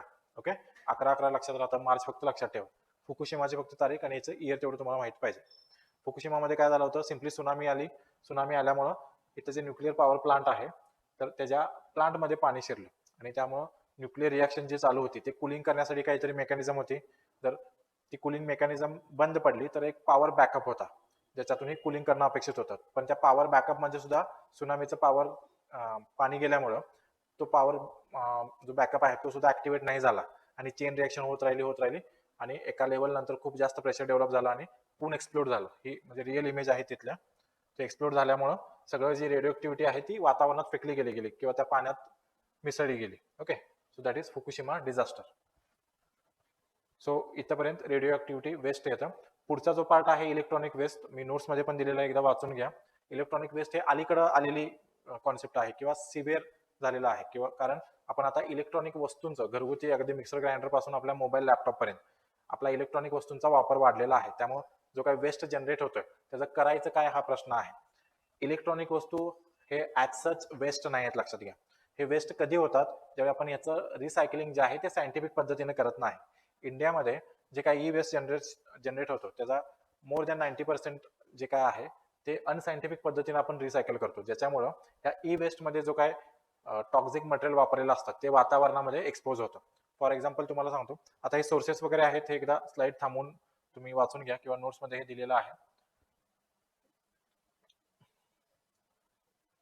मी डायरेक्टली इंडियाच्या सिनारिओ मध्ये जातो की इंडिया चायना आणि युएस नंतर 3rd biggest E waste producer आहे. मी मगाशी सांगितलं आपल्यातलं 90% ई वेस्ट आहे ते इनफॉर्मल सेक्टरमध्ये कलेक्ट केलं जातं, जिथं अनसायंटिफिक पद्धतीने रिसायकल केलं जातं. ओके, तर आपल्या इंडियामध्ये मुंबईमध्ये सगळ्यात जास्त ई वेस्ट जनरेट होतं. हे तुम्हाला फॅक्ट्स माहीत असले पाहिजेत. एक्झामच्या दृष्टीने काय महत्वाचं आहे तर रूल्स काय आहेत. पहिला ई वेस्ट रूल आला 2011 साली, त्यानंतर तो अमेंड केला गेला 2016 साली. 2016 साली एक टर्म इंट्रोड्यूस केली गेली, एक्सटेंडेड प्रोड्युसर रिस्पॉन्सिबिलिटी. म्हणजे बघा, तुम्ही मोबाईल कंपनी तुमची आहे तर तुम्ही मोबाईल तयार करताय, एक्सटेंडेड प्रोड्युसर रिस्पॉन्सिबिलिटी म्हणजे काय, तुम्ही मोबाईल सेल केला, कस्टमरनी तो घेतला. आता कस्टमर काही वर्षाने, लेट सपोज 3 वर्षांनी तो मोबाईल आता बदलून नवीन मोबाईल घेणार आहे. तर तो हा जुना मोबाईल आता कुठेतरी कचऱ्याच्या पेटीत जाणार, तिथं तो असणं अपेक्षित नाही, कारण त्यामध्ये हेवी मेटल्स असतील, ते सॉइल पोल्यूट करतील, पाणी पोल्यूट करतील, वातावरण पोल्यूट करतील. तर एक्सटेंडेड प्रोड्युसर रिस्पॉन्सिबिलिटीचा अर्थ असा की ज्या कंपनीनं ते प्रोड्यूस केलेलं आहे त्यांनीच ते नंतर रिसायकलिंगसाठी स्वतः घ्यायचं. म्हणजे आता पुढच्या काही वर्षामध्ये आपल्याला प्रत्येक कंपन्यांचे कलेक्शन सेंटर येतील किंवा काही कंपन्यांनी एकत्र येऊन कलेक्शन सेंटर काढतील, जिथं आपल्याला हे डिपॉझिट करायचं आहे आणि ती कंपनी सायंटिफिक पद्धतीनं त्याची विल्हेवाट लावेल. लक्षात येते, आणि वातावरण पोल्यूट होणार नाही. त्याला आपण एक्सटेंडेड प्रोड्युसर रिस्पॉन्सिबिलिटी म्हणतो. म्हणजे आता ती तयार करणं, ई वेस्ट इलेक्ट्रॉनिक वस्तू तयार करण्याच्या कंपनीची ती रिस्पॉन्सिबिलिटी आहे. ओके, याच्यामध्ये पुन्हा मॉडिफिकेशन झाले, काही नवीन इलेक्ट्रॉनिक वस्तू ऍड केल्या गेल्या 2018 साली.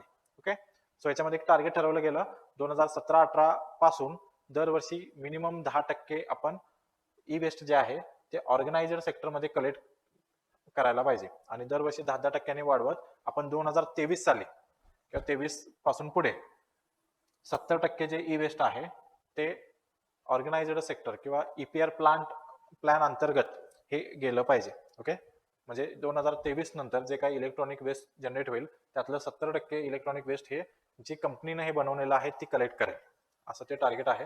तर हे तुम्हाला माहित पाहिजे. जिथं जिथं लॉज आलेले आहेत किंवा रूल्स आलेले आहेत त्यांचं तुम्हाला इयर पार्टच पाहिजे. ओके, सो याच्यावरती युपीएससीला एक प्रश्न आला होता 2013 साली. आता इथं पण बघा की बऱ्याचदा असं होईल की तुम्हाला काही माहित नसेल, पण थोडा कॉमन सेन्स लावला तर तुम्ही आन्सर पर्यंत येऊ शकता. काय विचारलेलं आहे, indiscriminate disposal of old and used computers or their parts. ह्याच्यामुळे काय होणार आहे, एन्व्हायरमेंटमध्ये कुठल्या प्रकारचं ई वेस्ट जे आहे ते रिलीज होतं. आता बरेचसे हे केमिकलचे नावं दिले, तुम्ही मगाशी मी स्लाइड दाखवली ते वाचून घ्या. तर थोडा कॉमन सेन्स लावला तर तुम्हाला लक्षात येईल की हेप्टॅक्लोर जे आहे ते इन्सेक्टिसाइड आहे, त्याचा आणि ई वेस्टचा काहीही संबंध नाही. बरोबर. त्यानंतर प्लुटोनियम जे आहे ते रेडिओ ऍक्टिव्हिटी इलेमेंट आहे. तर इलेक्ट्रॉनिक वस्तूमध्ये आपण प्लुटोनियम वापरूच नाही शकत, त्यामुळे इलेक्ट्रॉनिक वेस्ट मध्ये प्लुटोनियम यायचं काही कारण नाही. त्यामुळे हे 2 ऑप्शन सोडले की बाकी सगळं इलेक्ट्रॉनिक वेस्टचा पार्ट आहे. ओके, सो थोडं असं लॉजिक आपल्याला लावता आलं पाहिजे. The continuous increase in concentration of toxicant at successive trophic levels in food chain is called as biomagnification. तुम्हाला मी सांगितलं, जिथं फूड चेन हा शब्द वापरला तिथं बायोमॅग्निफिकेशन येईल, आणि जिथं इंडिव्हिज्युअल लेवलला असेल तर ते बायो अॅक्युम्युलेशन येईल. पुढचा आपला पार्ट आहे प्लास्टिक पोल्युशन. आता प्लास्टिक पोल्युशन का महत्वाचं आहे, बऱ्याचदा बघा प्लास्टिक आपण ज्यावेळी बर्न करतो त्यावेळी एक वेगळा टिपिकल वास येतो. तर ते कशामुळे येतं, तर डायऑक्सिन नावाचं एक्स्ट्रीमली पॉइझनस गॅस तयार होतो. हा एवढा पॉइझनस आहे किंवा आपल्या बॉडीमध्ये इतक्या प्रमाणात तो अॅक्युमुलेट होऊ शकतो की जे ब्रेस्ट फिडिंग करणाऱ्या महिला आहेत तर त्यांच्या ब्रेस्ट मिल्क पर्यंत हे पोहोचलेलं आहे. इतकं हायली पॉइझनस आणि कार्सिओजेनिक याचा अर्थ काय, ज्याच्यामुळे कॅन्सर होऊ शकतो असं आहे. त्यामुळे प्लास्टिक बर्न करणं कुठल्याही कारणासाठी अपेक्षित नाही, कारण डायऑक्सिन गॅस रिलीज होतो. दुसरं आपण ड्रेन चोकअप होतात वगैरे, एकदा वाचून घ्या. ॲनिमल्स खातात त्यामुळे त्यांची डेथ होते किंवा सॉइल फर्टिलिटी कमी होते. हे सगळे जनरल इश्यूज आहेत प्लास्टिक पोल्युशनचे, तुम्हाला ते माहित आहे. तर याच्यातून आपल्याला बाहेर पडायचं असेल तर आपल्याला बायोडिग्रेडेबल प्लास्टिक वापरावं लागेल, म्हणजे जे कुजणं शक्य आहे. बरोबर. सो बायोडिग्रेडेबल प्लास्टिक कशाला म्हणतात, जे काही कालावधीमध्ये इझिली बायोडिग्रेडेबल आहे. मग हे बनवण्यासाठी मटेरियल आपण काय वापरू शकतो, सो कॉर्न आहे, पोटॅटो आहे, टॅपिओका स्टार्च आहे, सेल्युलोज आहे, सोया प्रोटीन आहे, लॅक्टिक ऍसिड, याच्यापासून आता रिसर्च सुरू आहे किंवा काही ठिकाणी बायोडिग्रेडेबल प्लास्टिक आपण वापरतो. डे टू डे एक्झाम्पल द्यायचं असेल तर आपण जे डस्टबिन मध्ये म्हणजे काळी पिशवी आपण विकत आणतो बाजारात तर ती बायोडिग्रेडेबल आहे. ओके, तर याचा फायदा काय, बायोडिग्रेडेबल असल्यामुळे ती नष्ट होऊन जाते, साचून राहत नाही. दुसरं एक रिसेंट या वर्षी शोध लागलाय की प्लास्टिक खाणारी एक वर्मचा शोध लागलेला आहे. ओके, तुम्ही इमेज बघताय तर ती एक लार्वी आहे, तर त्याला वर्म वॅक्स वर्म म्हणतात. ओके, म्हणजे मधमाशाच्या पोळ्यांवरती राहणारी ही किंवा मधमाशाच्या पोळ्यामध्ये राहून मधमाशाला इन्फेक्ट करणारी ही वर्म आहे. तर याच्या सलायव्यामध्ये असे काही एन्झाईम्स आढळलेत जे प्लास्टिकला खूप फास्ट पद्धतीनं ब्रेकडाऊन करू शकतात. तर याच्यावरती अजून रिसर्च चालू आहे. याचं जर आपण कमर्शियल यूज करू शकलो, म्हणजे या लार्वीचा वापर करून आपण प्लास्टिक डिग्रेड करायची फिजिबल टेक्नॉलॉजी, म्हणजे लॅबमध्ये ही गोष्ट शक्य आहे, पण ह्याला फिजिकली बाहेरच्या वातावरणामध्ये ही गोष्ट आपल्याला कमर्शियलाइज करावं लागेल. ओके, हे प्रायोगिक तत्वावर सध्या सिद्ध झालंय. तर हे आपण जर प्रॅक्टिकली आणू शकू तर अलीकडच्या काळातील सगळ्यात मोठा हा शोध असेल, कारण प्लास्टिक पोल्युशन हा खूप मेजर इश्यू आहे. ओके, सो हे करंट अफेअर्सच्या दृष्टीने तुम्हाला माहित पाहिजे. दुसरं 2021 मध्ये plastic waste management rules amend केलेले आहेत. तर काय त्यामध्ये ठरलंय की सिंगल यूज प्लास्टिक आयटम जे आहेत तर त्याला कम्प्लिटली बॅन केलं गेलंय 1 जुलै 2022 पासून. आता सिंगल यूज प्लास्टिक काय आहे? आपण इयरबड वापरतो, त्याला प्लास्टिक स्टिक असते. त्यानंतर बलूनला प्लास्टिक स्टिक वापरतो, प्लास्टिकचे आपण फ्लॅग्स वापरतो, त्यानंतर थर्माकॉल आहे डेकोरेशनसाठी वापरायचे. बऱ्याचदा ठिकाणी बघा आता जेवणावळीमध्ये प्लास्टिक प्लेट्स कप्स वगैरे वापरले जातात, किंवा पाणी प्यायला बघा प्लास्टिक ग्लास असतो, किंवा प्लास्टिक स्पून असते. अगदीच तुम्ही ऑब्झर्व केला असेल, कुणाचा वाढदिवस तुम्ही अलीकडे साजरा केला असेल, आधी प्लास्टिकची तो चाकू मिळायचा, आता तो बंद झालाय, आता लाकडी चाकू तुम्हाला दिला जातो, कारण हे सगळं सिंगल यूज प्लास्टिक मध्ये येतं. एकदा वापरा आणि फेकून द्या. तर याची युटिलिटी खूप कमी असते, पण याचा कचरा तयार करायची कॅपॅसिटी मात्र खूप जास्त असते. त्याला आपण हाय लिटरिंग पोटेन्शियल म्हणतो. त्यामुळे याला कम्प्लिटली बॅन केला गेलाय 1 जुलै 2022 पासून. त्यानंतर जी प्लास्टिकची मिनिमम थिकनेस आहे ती आता वाढवलेली आहे. आधी 20 मायक्रॉन पर्यंत होती, आता 75 मायक्रॉन पेक्षा कमी जाडीचं प्लास्टिक 30 सप्टेंबर पासून वापरायला बंदी आहे. ओके, याच्यामुळे काय होतं, जेवढं प्लास्टिकची जाडी जास्त तेवढं ते तयार करायला जास्त कॉस्ट लागणार आहे. त्यामुळे उरसूट कुठलाही दुकानदार तुम्हाला प्लास्टिक आता फुकट देत नाही बघा. आधी ते मिळायचं, कारण आता 75 मायक्रॉन पेक्षा कमी अलाउड नाही. त्यानंतर हेच रूल पुन्हा रिवाइज होणार आहेत पुढच्या महिन्यामध्ये, डिसेंबरला 31 डिसेंबर 2022 ला. त्यावेळी 75 मायक्रॉनच्या ऐवजी 120 मायक्रॉन पेक्षा कमी प्लास्टिक जाडीचं प्लास्टिक अलाउड नसेल वापरायला. ओके, सो हे 2 आकडे तुम्हाला माहित पाहिजेत. आणि single use plastic. Okay,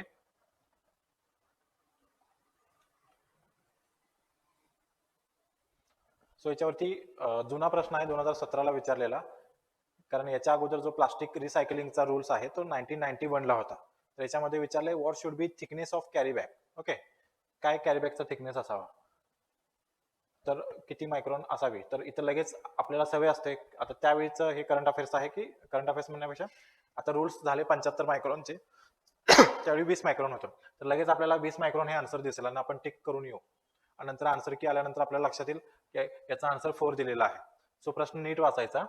carry bag साठी वापरण्यात येणाऱ्या प्लास्टिकची जाडी किती मायक्रॉन असावी, तर याचं उत्तर पाहिजे होतं 20 मायक्रॉन पेक्षा जास्त जाडी असावी. जास्त, कमी अलाउड नाही. इथे सगळे पर्याय कमी आहेत. ओके, सो त्यामुळे आन्सर वरील पैकी एकही नाही असं असेल. लक्षात येते कशा पद्धतीने ट्विस्ट केलं जातं. सो थोडं आपण अवेअर असलं पाहिजे. लगेच मला माहित आहे मी वाचलं होतं लगेच आलं वगैरे असं एक्साइटेड स्टेटमध्ये जाऊन चुका करायच्या नाही. पुढचा आहे हॅझार्डस वेस्ट. आता हॅझार्डस म्हणजे काय, हायली टॉक्सिक असतात. त्यामध्ये इंडस्ट्रियल आणि हॉस्पिटल वेस्ट असं 2 आपण टाईप करू शकतो.